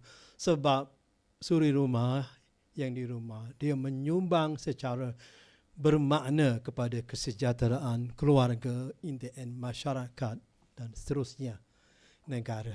They are like universities, you know. Suri rumah macam kita, educators, pendidik, ingin melahirkan generasi pemimpin di masa hadapan. Yeah, by helping the husband, by educating the kids, helping with household chores, taking care of so many other things, the welfare of the husband, of course. They are doing such crucial things that generates continuous welfare to our country in the end. So kita kena nilaikan, kena berikan nilai monetary kepada jam kerja para suri rumah. Mudah saja ini. Saya tak go into the mathematics of it, but it's not dreadful, mudah. Dan in fact dalam konteks pengiraan sustainable welfare di Malaysia, this component is the highest. I think like 30 something billion setahun ringgit. Anyway, kita masukkan dalam sustainable income tadi, this particular item, the value of non-marketed goods and services, termasuk juga activities para NGO. Banyak NGO yang utama di Malaysia, MyCare ada, banyaklah, ABIM, Ikram, banyak lagi NGO yang bekerja secara sukarela, memberi khidmat kepada masyarakat. Tetapi all those services, all those noble activities yang masyarakat memberi penilaian yang sangat tinggi tidak terangkum, not captured by GDP lah. So kita kena ada model untuk membuatkan, to monetize the economic value of services provided by these voluntary workers and institution. Nampak macam dreadful? Don't worry about the technique. Think of the concept dulu. Yeah. If it makes sense to you, then I'm happy. I have new friends. I made new friends lah. If you think this is something that makes sense. Yang kedua, kita add to the sustainable income value yang kita dapat, this item. Cost social. Cost social is negative, right? Walaupun you add, actually ia mengurangi. You add something positif dengan nilai negatif, kan? Cost social is negative thing. Bermakna kita mengurangi amount pendapatan mampan tadi dengan item 2 ni. Impact negative cost social like cost jenayah, kos pengangguran, kos keretakan institusi keluarga. Kita boleh senang je, kita tengok berapa cases dalam mahkamah syariah, kita kalilah dengan average yuran guaman. Simple. Lower bound approach. Kos ketagihan dadah. Kesemua tu of course memerlukan pemahaman tentang teknik-teknik kuantitatif untuk kita memberikan nilai monetary kepada items ni. Dan don't forget, termasuk juga cost social yang terbit dari hutang isi rumah. Yes, hutang isi rumah generate economic outputs yang besar. The purchase of vehicles, rumah, it goes directly to consumption, kan? Private consumption, which is a very important component of our GDP. I think 75% of our GDP is composed of consumption, private consumption. It's very high. So it goes, hutang isi rumah goes directly to GDP. The use of your credit cards, macam-macam lah, e-wallet ke whatever. Yeah. But don't forget the cost aspect of it. The anxiety, the burden that you face. Ibu bapa pun susah hati bila anak berhutang. That burden can actually be monetized. And you capture di sini. Also, if you want, you can also add to that cost external debt. Yes, we know external debt membangunkan ekonomi melalui berbagai cara. But ada kesan sosial dia, ada cost social. Bila mana kita rasa ia berisiko pada security negara, pada ketahanan, kemaslahatan ekonomi negara, kita tidak lagi mandiri, dan kita boleh quantify that social cost. Ya. Keretakan institusi keluarga, lebih sedap bunyi dia. Tak susah nak kira ni. I've done that. Dan what else? Kita add to the sustainable income value yang kita dapat, kos pencemaran alam sekitar. Again, a negative figure. Dia merangkum kos pencemaran udara, particularly local pollution lah, local climate change, pencemaran air, pencemaran sungai, perubahan iklim. Ada contention di sini tentang perubahan iklim. I will share with you in a while. Bencana alam, kehilangan biodiversity dan sebagainya. Untuk kos pencemaran udara, particularly transboundary haze pollution, I've done the calculation and that has become one of my top cited papers. Yeah. So that's item 3. Yeah. What else? Part kita keluarkan daripada nilai KDNK, daripada nilai sustainable welfare, sustainable income tadi, komponen perbelanjaan pengguna yang tidak welfare improving. I mentioned earlier tadi, every item that you consume, that you spend, goes directly to GDP dalam bentuk private consumption. Tapi dalam konteks mengira sustainable welfare, you keluarkan perbelanjaan yang tidak dianggap welfare improving, like Pembelajaran merokok, as I said tadi, normative, subjective, boleh debate. But generally, I guess, it's not welfare improving. So overall, alcohol, beverage, gambling, dan banyak lagi yang kita boleh anggap sebagai consumption yang tidak membentuk kesejahteraan yang baru atau tidak meningkatkan kesejahteraan kita. So kita keluarkan that component. Kalau tak nak go through item by item dalam account GDP di Jabatan Perangkaan, you boleh buat jump estimation. Maybe 5% of consumption is composed of this, based on other studies done elsewhere lah. Benefit transfer approach, as we call it.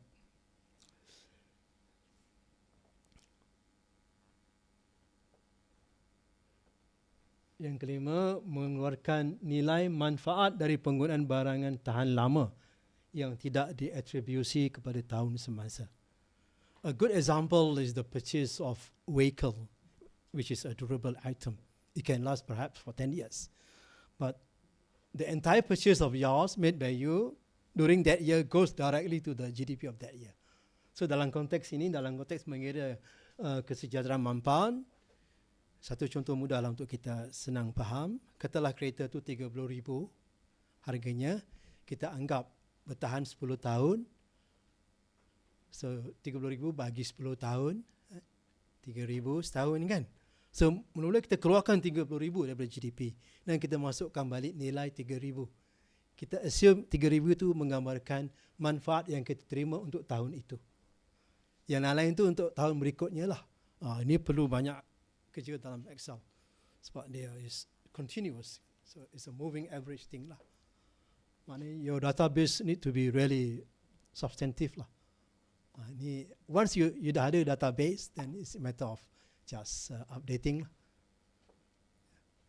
Then what else? Mengambil kira perubahan dalam agian pendapatan atau kekayaan negara.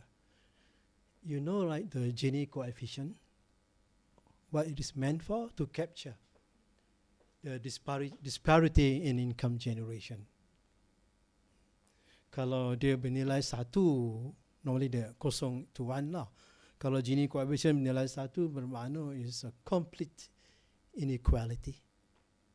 Kalau 0 tu complete equality lah. Semua orang ada pendapatan yang sama. Kalau Gini coefficientnya 0. Itu satu cara untuk kita capture perubahan dalam agen pendapatan. Ini saya rasakan agak kurang diberi emphasis of late.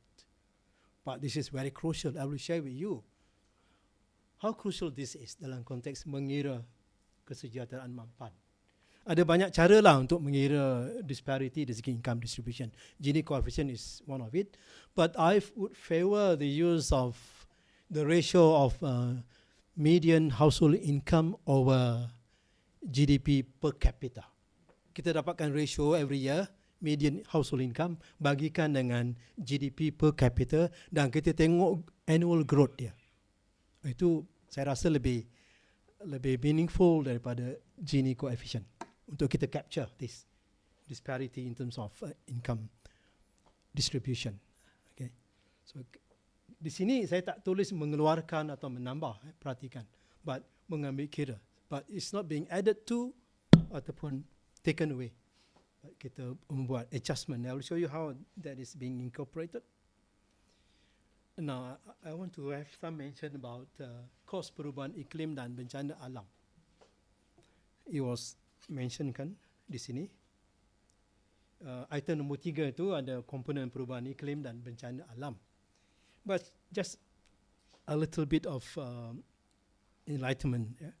Kos perubahan iklim secara intuitif, I think it's intuitive to us, always related to kos pencemaran dari pelepasan gas, greenhouse gases, kan? CO2, methane.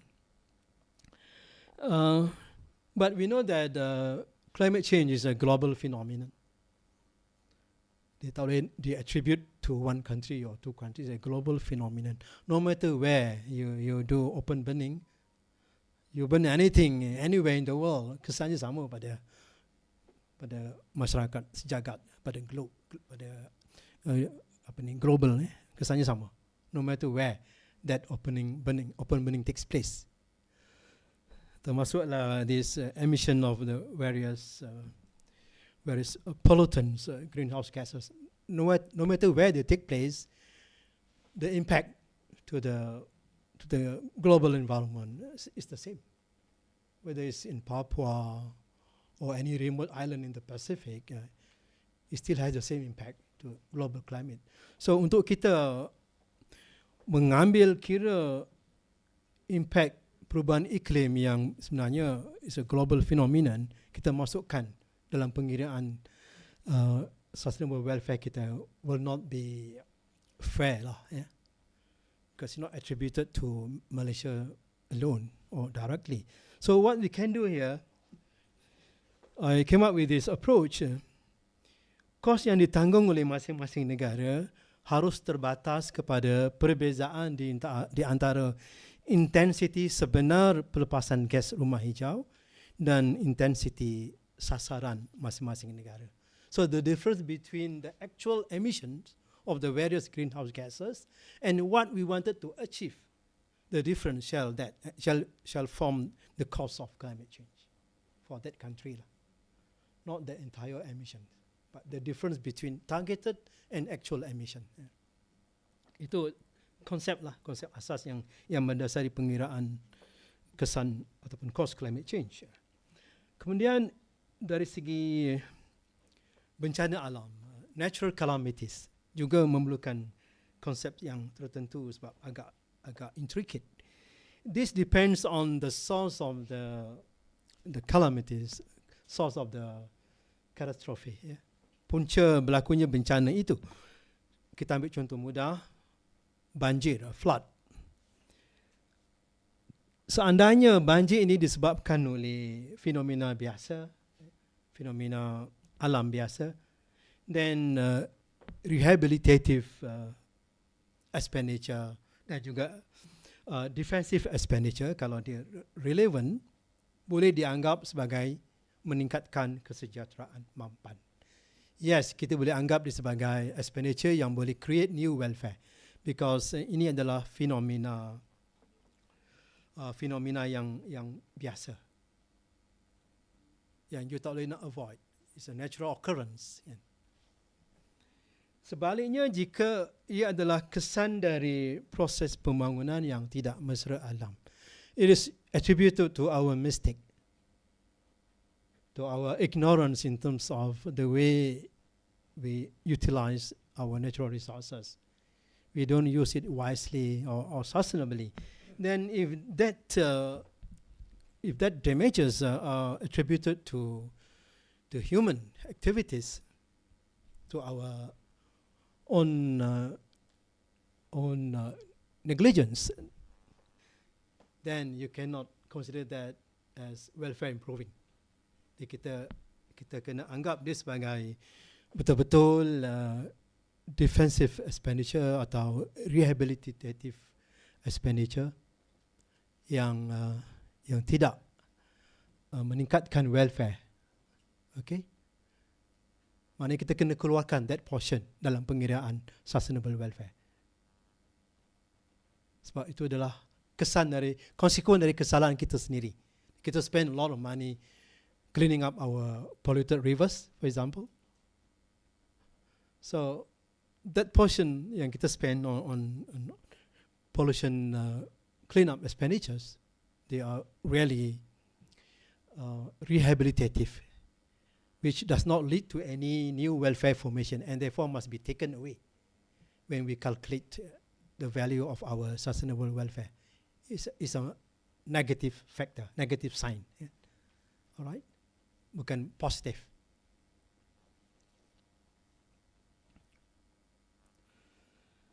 Now, let's talk about implikasi agihan pendapatan. Before I show you what it means in the calculation of sustainable income, or rather sustainable welfare, yeah, we must understand that we must understand this notion of marginal utility of money. Ingat student saya, siapa student saya dulu? marginal utility of money, MUM. Nilai manfaat dari tambahan perolehan pendapatan masing-masing individu berbeza. Kalau kita katalah income kita di sini, saya mention income T10, top 10, top 20. Yeah. Katalah income kita meningkat 1,000, could be, it doesn't matter 1,000 sebulan ataupun 1,000 setahun lah. tak kisah. But untuk mereka yang earning T10 ni, dalam that category T10, what you think? How much value, how much satisfaction, or how much utility that you derive from that additional 1,000 to your already high income? Very little, right? You just, okay lah. Dapat pengumuman bonus orang pension pun kata, okay lah. Kita mungkin kurang meraihkan lah kan. Sebab nilai ataupun tambahan dalam utility out of that increases in our income yang dah tinggi sangat rendah. Ada tapi sangat kecil. Now, bandingkan dengan mereka yang B10, bottom 10, whatever lah, yang penting golongan bawah lah dari segi income, dapat, instead of tambahan, I guna di sini, dia berkurangan sebanyak RM1,000 juga. Dah lah, B10, income dia decrease, fell by another 1,000. You're already a B10, you're already in that category B10 income group, and you find that your income is, fallen by that much, 1,000. So what it does to your utility, what it does to your welfare or well-being? Dah lah rendah. Kalau you dapat RM1 pun, you will really appreciate it. RM10 pun, you appreciate it. Ni berkurangan sebanyak 1,000. Tentunya penurunan dalam nilai welfare yang anda alami itu sangat besar. Now compare pengurangan dalam welfare yang dialami oleh B10, kumpulan B10 berbanding dengan peningkatan yang sedikit dalam utility dari peningkatan RM1,000 kepada income mereka di kalangan T10. Mana lebih besar? So you are now seeing a very clear disparity, peningkatan in terms of kesenjangan, disparity dalam agen pendapatan. The poor becomes poorer, the rich becomes richer. So clearly they can be captured by a widening gap in terms of Gini coefficient. Termasuklah the ratio I mentioned tadi, the ratio of median household income over GDP per capita. So jelas overall income of GDP meningkat kan? Di segi pendapatan mampan meningkat, but di segi welfare seorang T10 dapat 1,000, ya kalilah dengan berapa ramai T10. So pendapatan mampan negara meningkat. Tetapi what happened to welfare? Secara net effect of welfare change, it declines, right? There's a decline in net welfare because the increase in welfare attributed to T10 group is just very little compared to the fall in welfare attributed to those in the B10 category. While consumption has increased a lot because the T10 will spend their money on consumption. So your sustainable income meningkat, but income is not the sole determinant of welfare. Kita dah bincang ada 6 item tadi kan, 5 item. So in the end kita kena adjust sustainable income tadi dengan this index yang mewakili kesenjangan dalam agihan pendapatan. And you will see, the results. Later on I will share you some findings. Anyway, this is just a table showing the various components of sustainable welfare calculated for Malaysia the economic dimension, you have private and public consumption taken from GDP. GDP is the anchor.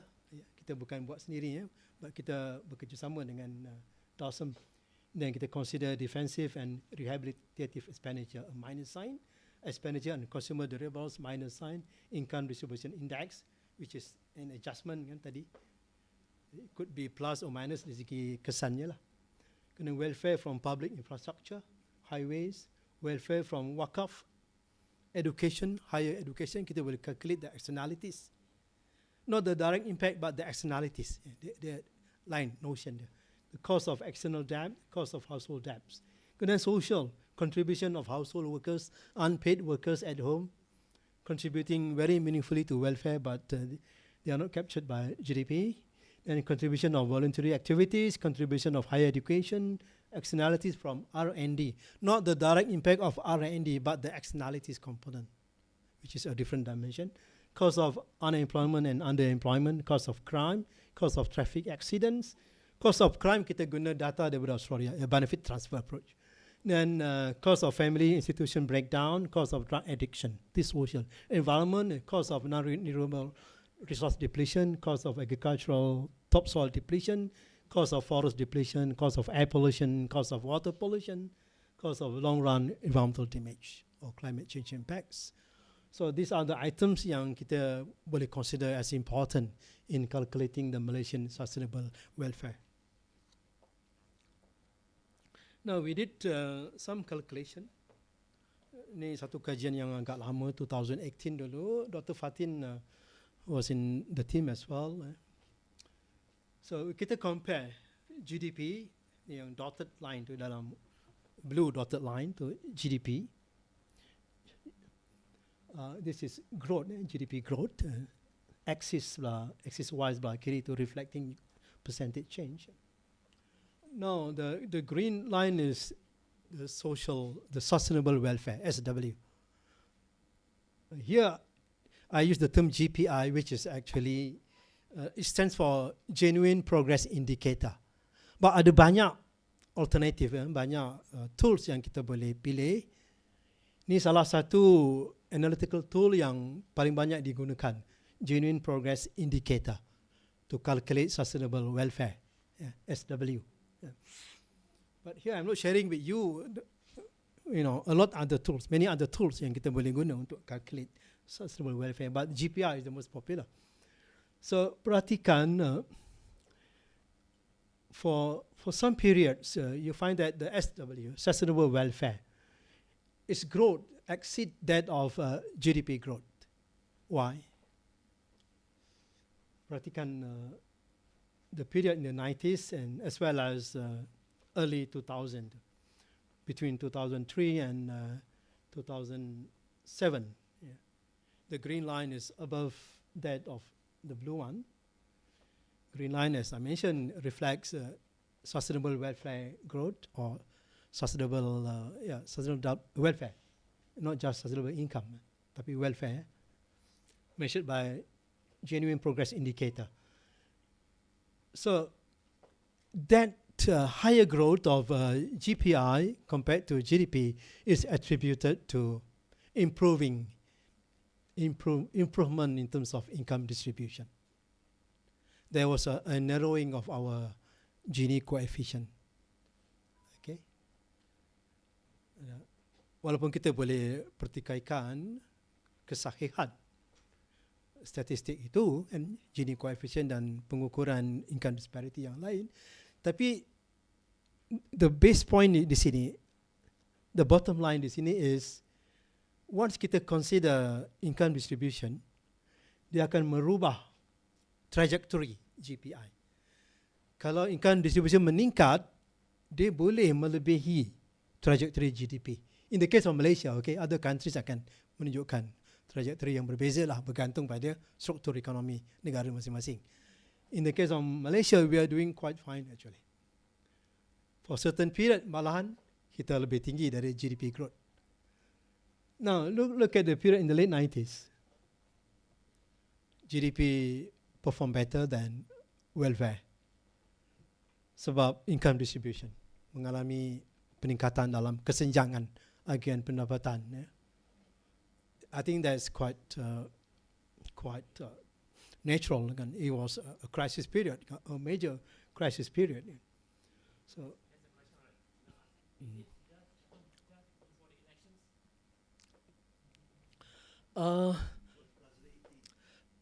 I'm sorry, I can talk a lot about that, but maybe not in this setting lah. Yeah, kita boleh figure out kan apa actually yang berlaku, yang mengiringi trajectory ini. Dan interestingly, this is until 2016. Okay, now it's 2024. I've tried to update until 2020, but not much change. But not sure about the more recent period. But I think certainly I'm happy to see the younger ones, adik-adik semua, looking into this. And I'll be happy to mentor you all. And I will be happy to also share the data. Dr. Fatin, please come back. So this is a very interesting exercise.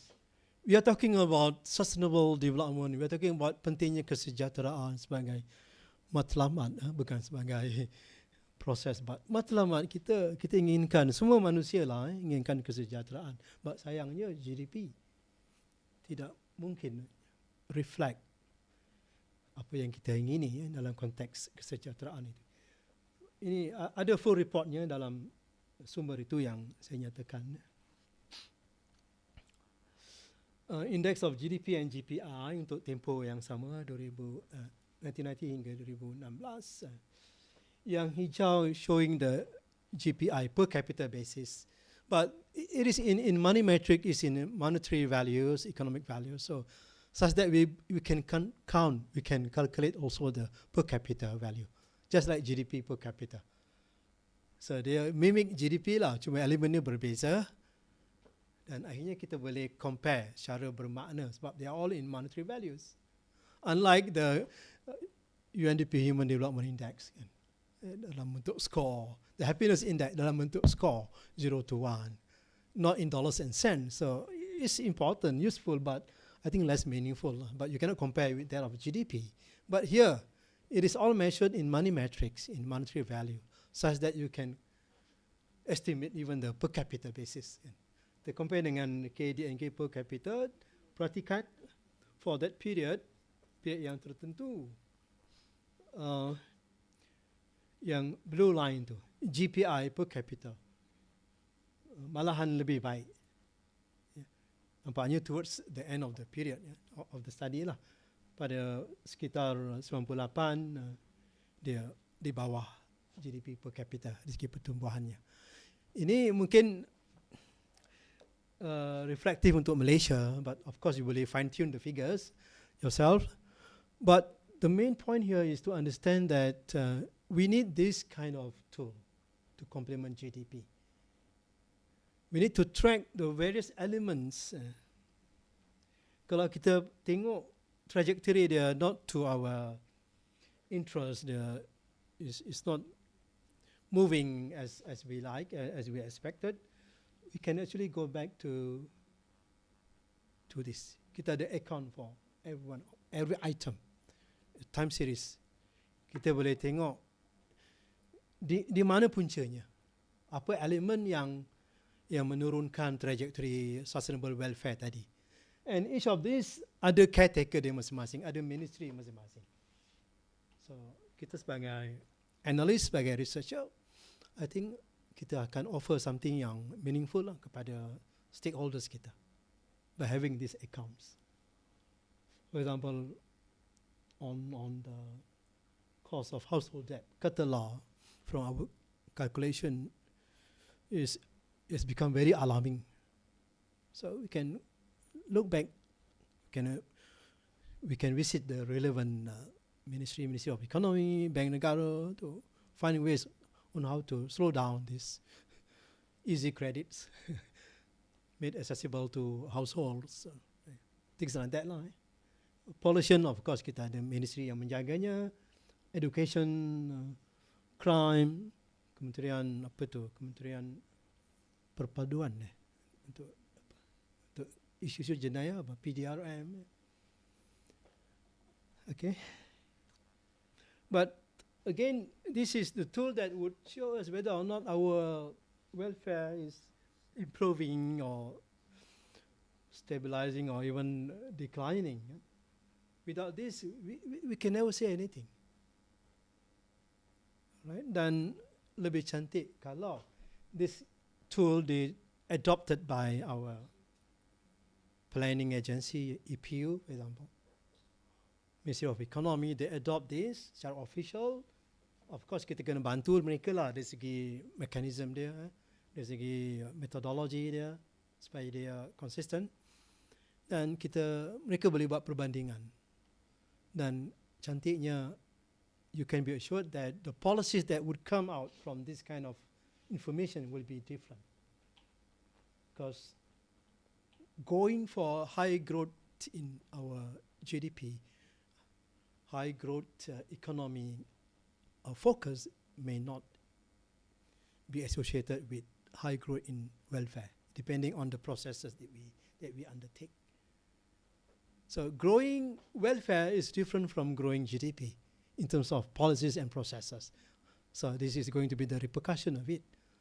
For example, if FDIs are not coming, we may not be overly concerned, because we know in the end, if FDIs is just the ordinary FDI, whereby we are just a place to produce things and assemble things to be exported, it's not linked to the local economy, it does not lead to technology transfer.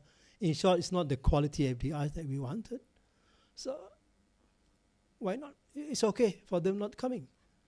Dan importantly, dia akan provoke, dia akan merangsang pembangunan indigenous technology, pembangunan sumber manusia untuk mencipta teknologi sendiri.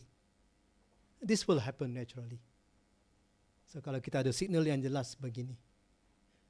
Without this signal, we will be very uncomfortable. We will feel that, hey, we are not doing okay because FDIs are not coming, they are going to other places, and we will see a lower growth of GDP.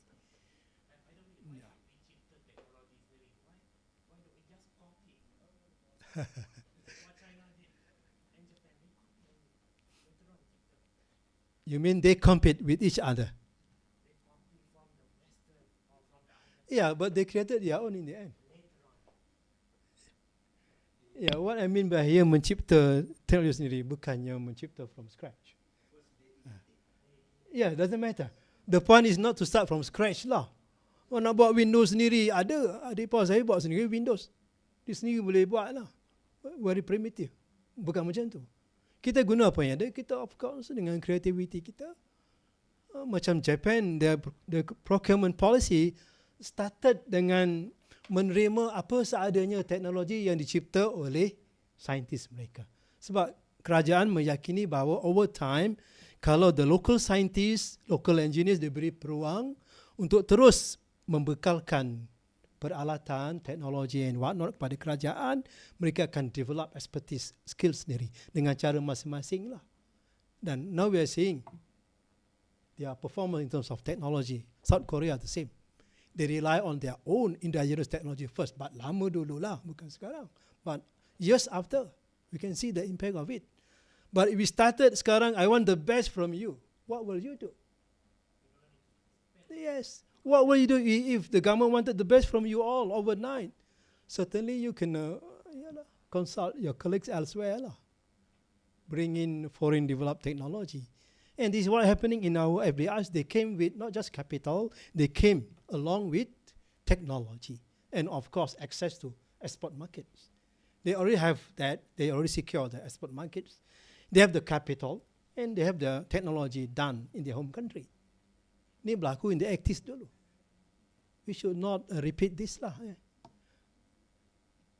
So, kita akan ada signal yang jelas dari segi how resilient we are in many aspects kalau kita ada measure yang jelas.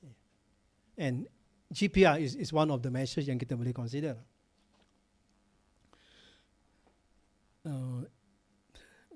Another measure, this is the last slide. Genuine savings. Genuine savings is about the measure of weak sustainability. Don't forget when we talk about sustainability, ada dua aspect, weak and strong sustainability. keduanya sedikit berbeza lah dari segi konsepnya, tapi sangat berkait lah. Anyway, kita tak banyak masa to discuss that. Genuine savings, the formula is this. You start dengan gross domestic savings. Ini daripada GDP juga. GDP is income, right? To get savings, you kena tolak expenditure lah. Income tolak expenditure, gross expenditure private dan juga public expenditure, you dapat savings, the value of gross domestic savings. Then you further adjust that, you subtract from GDS, gross domestic savings, consumption of man-made capital, which is basically depletion of man-made capital. Then you add to that the education expenditure. Ni boleh debatable. What constitute education expenditure? It's all about investment in human capital. So you add to GDS that value, education expenditure, then less, or you subtract to GDS, or from GDS, natural resource depletion, and also you add to that pollution damages, which is actually a negative item lah, plus something negative. So you get genuine savings. I've done the calculation for Malaysia, but menggunakan data yang lama lah, sampai 2008, saya rasa, very old data. It appears here in this publication. You may want to have a look at it. I wrote this with my former students, Robbie, Yaakob. So this is another neat tool untuk kita look at how, whether or not we are on the path of sustainability lah. Dia bukan pengukuran welfare. It's not a measure of sustainable welfare. It's more of the measure of, it's close to, if you are familiar with the notion of net domestic product or green GDP, which is GDP less depreciation in man-made capital, you dapat net domestic product instead of gross. If you further add to that the cost of environmental pollution as well as the depletion in the stock of natural resources, then you get adjusted net domestic product or green GDP. Itu pun satu pengukuran yang baik juga. Cuma dia tak mengukur sustainable welfare. GPI, the one that I'm sharing with you, is a measure of sustainable welfare or kesejahteraan, as we call it in Malay. So the point here is, in the end, first of all, is you yourself must be convinced by this.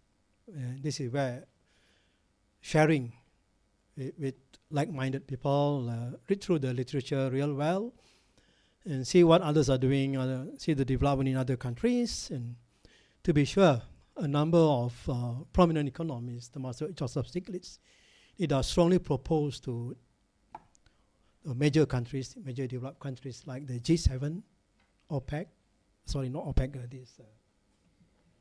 what is this, OECD, to adopt this beyond GDP indicators. Termasuklah the notion of GPI, is to move away from using GDP to reflect economic performance for many reasons that we are seeing now.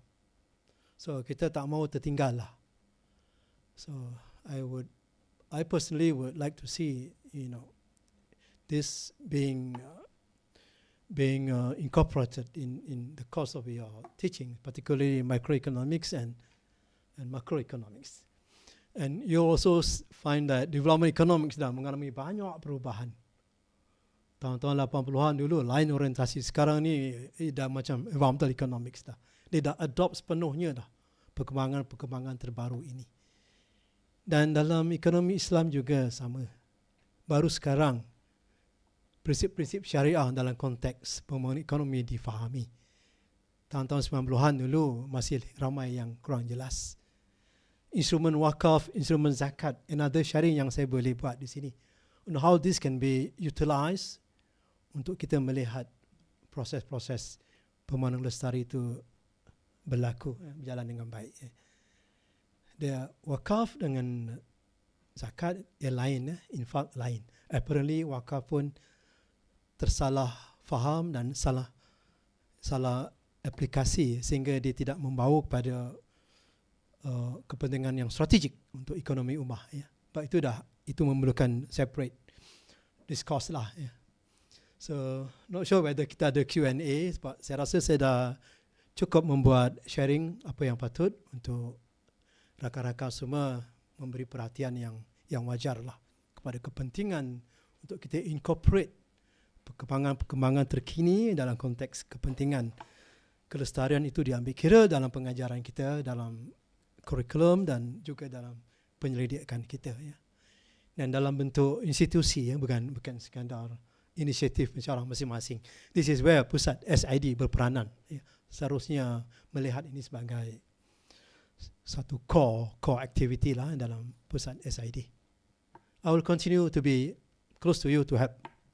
Saya rasa itu saja, ya. So my apologies for the shortcomings yang ada. Ya. And again, thanks so much for the opportunity given to me. Yeah.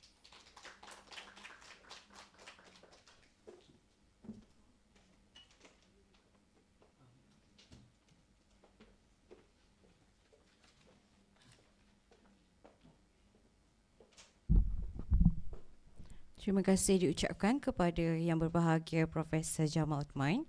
Seterusnya kita beralih kepada sesi Q&A. Soal jawab sekiranya ada mana-mana hadirin yang ingin mengajukan soalan kepada Profesor Jamal.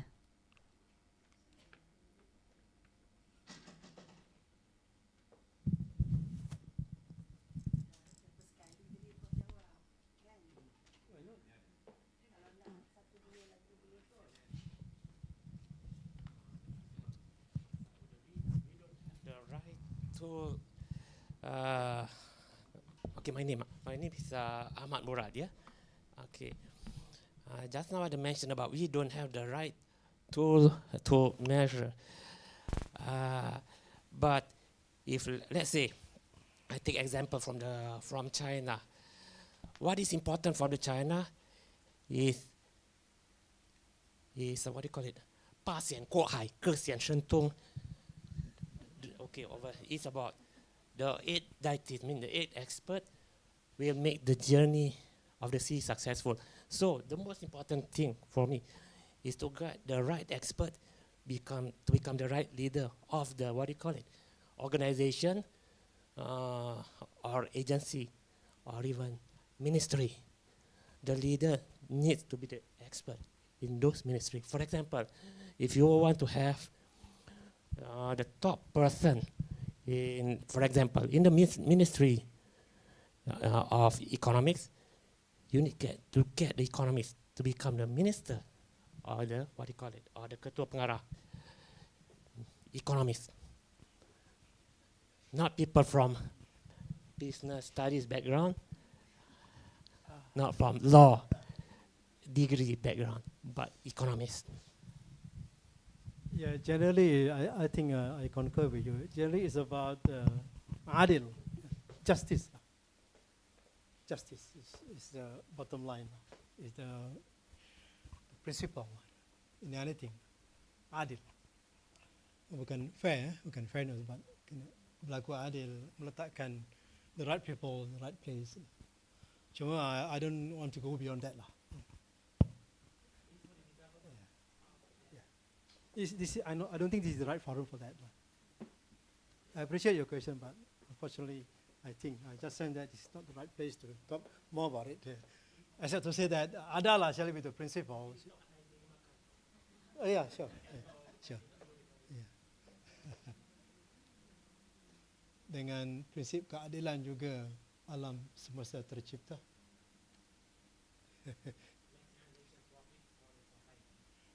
Yeah, welfare. Welfare.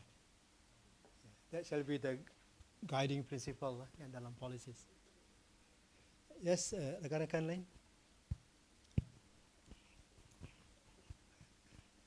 Boleh follow tak? Okay. Prof, saya tak adalah soalan. Saya nampak memang sebelum ni pun kita orang sama-sama environment kan. Saya dari dulu memang selalu juga mendengar Prof punya talk, dia memang kata environment. Lepas tu GDP hijau and so on. So kita lah yang di FEP ni kena mengambil langkah. Okey, mengambil langkah untuk persilakan kembali kot Prof Jamal untuk membantu kita. Sebab dalam saya punya proposal kepada Saya sudah di sini, Bu. ya, di sini, tapi harusnya selalu lagi di sini insya-Allah. Sebab dalam proposal saya kepada dekan juga kita memang akan membawa Prof Emeritus. So sebelum kita invite Prof Emeritus, Prof Jamal dah hulur tangan. So kita terus grab lah kan untuk membangunkan mungkin Dr. Fatin atau bercollaborate dengan Dr. Naziatul, sebab Dr. Naziatul work more on sustainable development and so on. Okay, di sebelah tu ada Dr. Suziana on environment. So please take lah this opportunity okay, untuk kita sama-sama bersama dengan Prof Jamal sebagai kita punya coach lah kan. Kita tak pakai dah baik tangan coach. Kita pakai orang untuk coach kita dalam mungkin membentuk ataupun ialah membangunkan apa yang pun kita dibincangkan tadi, dan dalam pengajaran kita dah mula kena selit-selitkan lah. So saya punya komen tu je lah. It's to my honor, Dr. Nolida. My former student itu. Sangat aktif. Sentiasa datang offering help. Yes, saudara.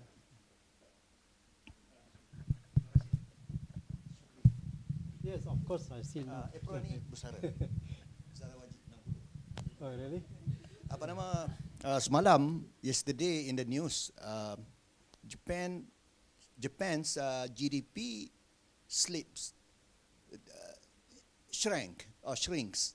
in the news yesterday, and then the country slips from number 3 to becomes number 4 in terms of size of GDP in the world, behind US, China, and Germany. Previously, Japan was number 3. Now Japan is number 4 since yesterday. I mean, the data yesterday. So this happened over the years from 1990. We know that 1990s was the lost decade of Japan, and that continues until today. That lost decades of Japan that happened because of the bubble, or property bubble. That was 1990s, and then now the economy of Japan shrinks. That happens together with the shrinking of population of Japan. So I have yet to study how much decrease of the population of the GDP of Japan compared with the decrease of population of Japan. So the GDP per capita, is it going to be the same or or no change? Have to yet to see the data, because GDP per capita is nothing. GDP divided by population. However, what is striking to me to ask you is the welfare of Japanese people. They are high income. Are they going to be suffering and suffering more with the aging society and everything, and the property prices there, and it's kind of tough to live in Japan today. So that's another thing that we have to study, the welfare itself. So how is it, my question to you, how is it that we're going to view this, and what way we want to study? Thank you.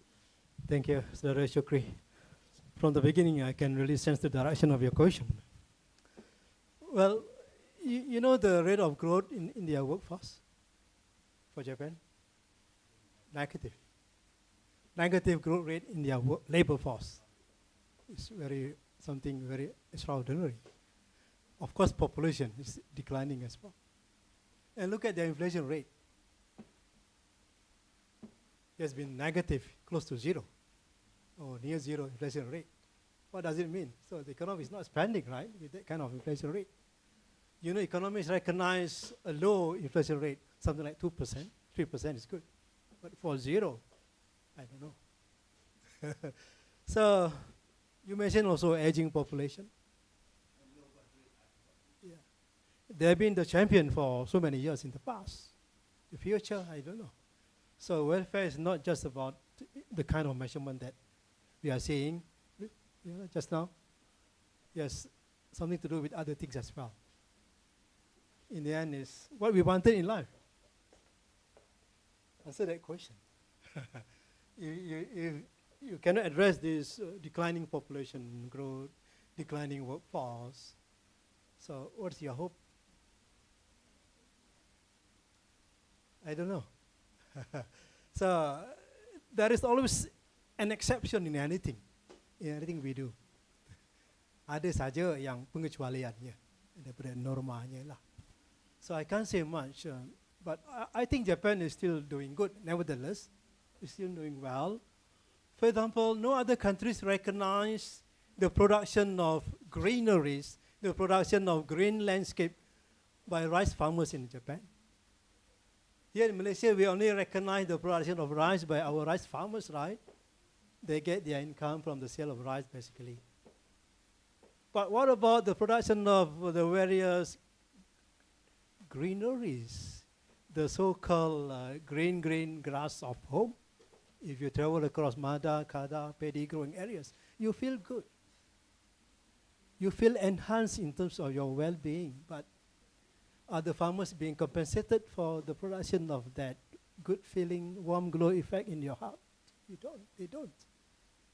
In Japan, the farmers get payment for that. In fact, half of their income comes from the payment for this kind of externalities produced by rice farmers. By growing the greeneries, green landscape, rural landscape, by assuring that the environmental functions of rice areas or agricultural areas continues, they get paid for that. May not be cash transfer, it's some form of recognition lah. But in Malaysia, it's the reverse.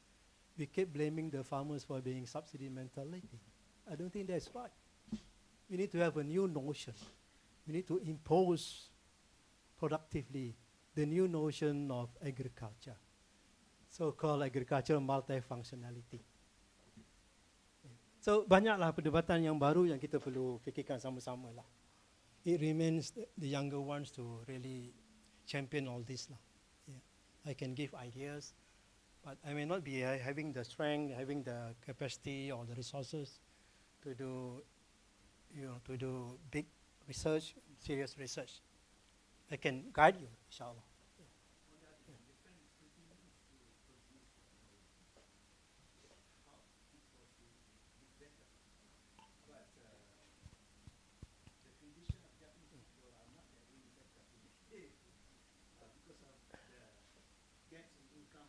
Yeah, I cannot conclude with that. We need to have the figures. Like on genuine savings, the one that the last slide I showed, it was good for the case of Korea. It was reflecting a very nice trajectory of genuine saving for Korea, and likewise for Malaysia as well. Not for Indonesia and not for other countries. We need to look at the case of Japan. I think until now, although they are facing some structural problems, negative population growth, negative growth in their workforce, and aging population, these are very much related issues. They are still doing okay. They are not like, well, we don't have any hope. They are not in the state of despair. But we need, of course, the figures to support our, to support our suggestion.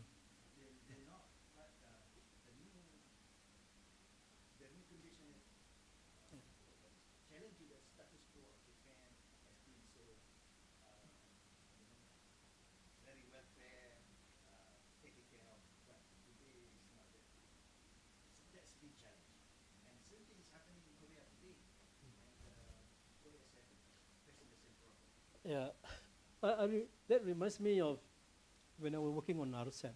Masud is into this as well. Looking on the impacts of RCEP, TCPPP, TPPA as well. We need to project the baseline population growth. We need to project the baseline GDP growth. What will happen to the GDP trajectory if there were no TPPA, if there were no RCEP, if there were no TCPP? For Japan only, the trajectory was a decline till to 30 to 40. So it's interesting how that eventually lead to in terms of many other areas. So certainly it's a good area of research. I cannot say much. I can't say much more than what I could. Certainly in-depth studies are needed to learn from the experience. Boleh eh? Yeah, sure. Surely they can be better than me lah. Kita desktop analysis. But certainly in agriculture, I really admire their policies. Where else in the world farmers get paid for producing grains, just greeneries?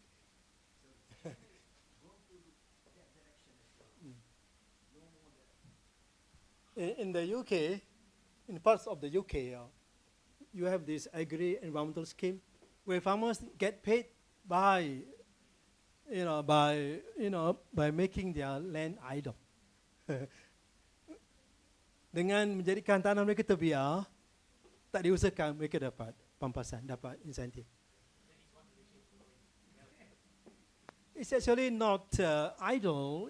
It produces, the greeneries, it produces oxygen, it captures carbon. You still have that direct climatic impact, a positive impact.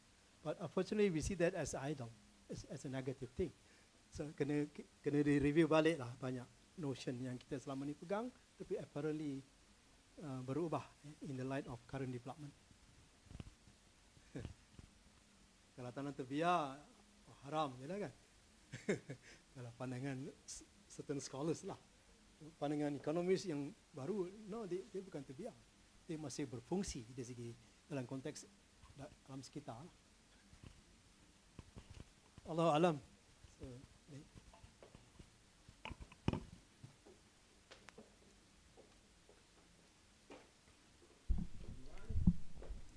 terima kasih diucapkan kepada Profesor Jamal Osman sebentar tadi atas perkongsian yang cukup bermakna. Oleh itu, sebagai tanda kenang-kenangan daripada pihak fakulti, Majlis menjemput yang berusaha Profesor Madya Dr. Nurida Hanim Muhammad Saleh, pengerusi pusat SID, dengan diiringi oleh yang berusaha Profesor Madya Dr. Fatin Faizah Said, Ketua Kluster SID, untuk menyampaikan ceramata kepada yang berbahagia Profesor Jamal Osman, Profesor Emeritus FEP. Dipersilakan.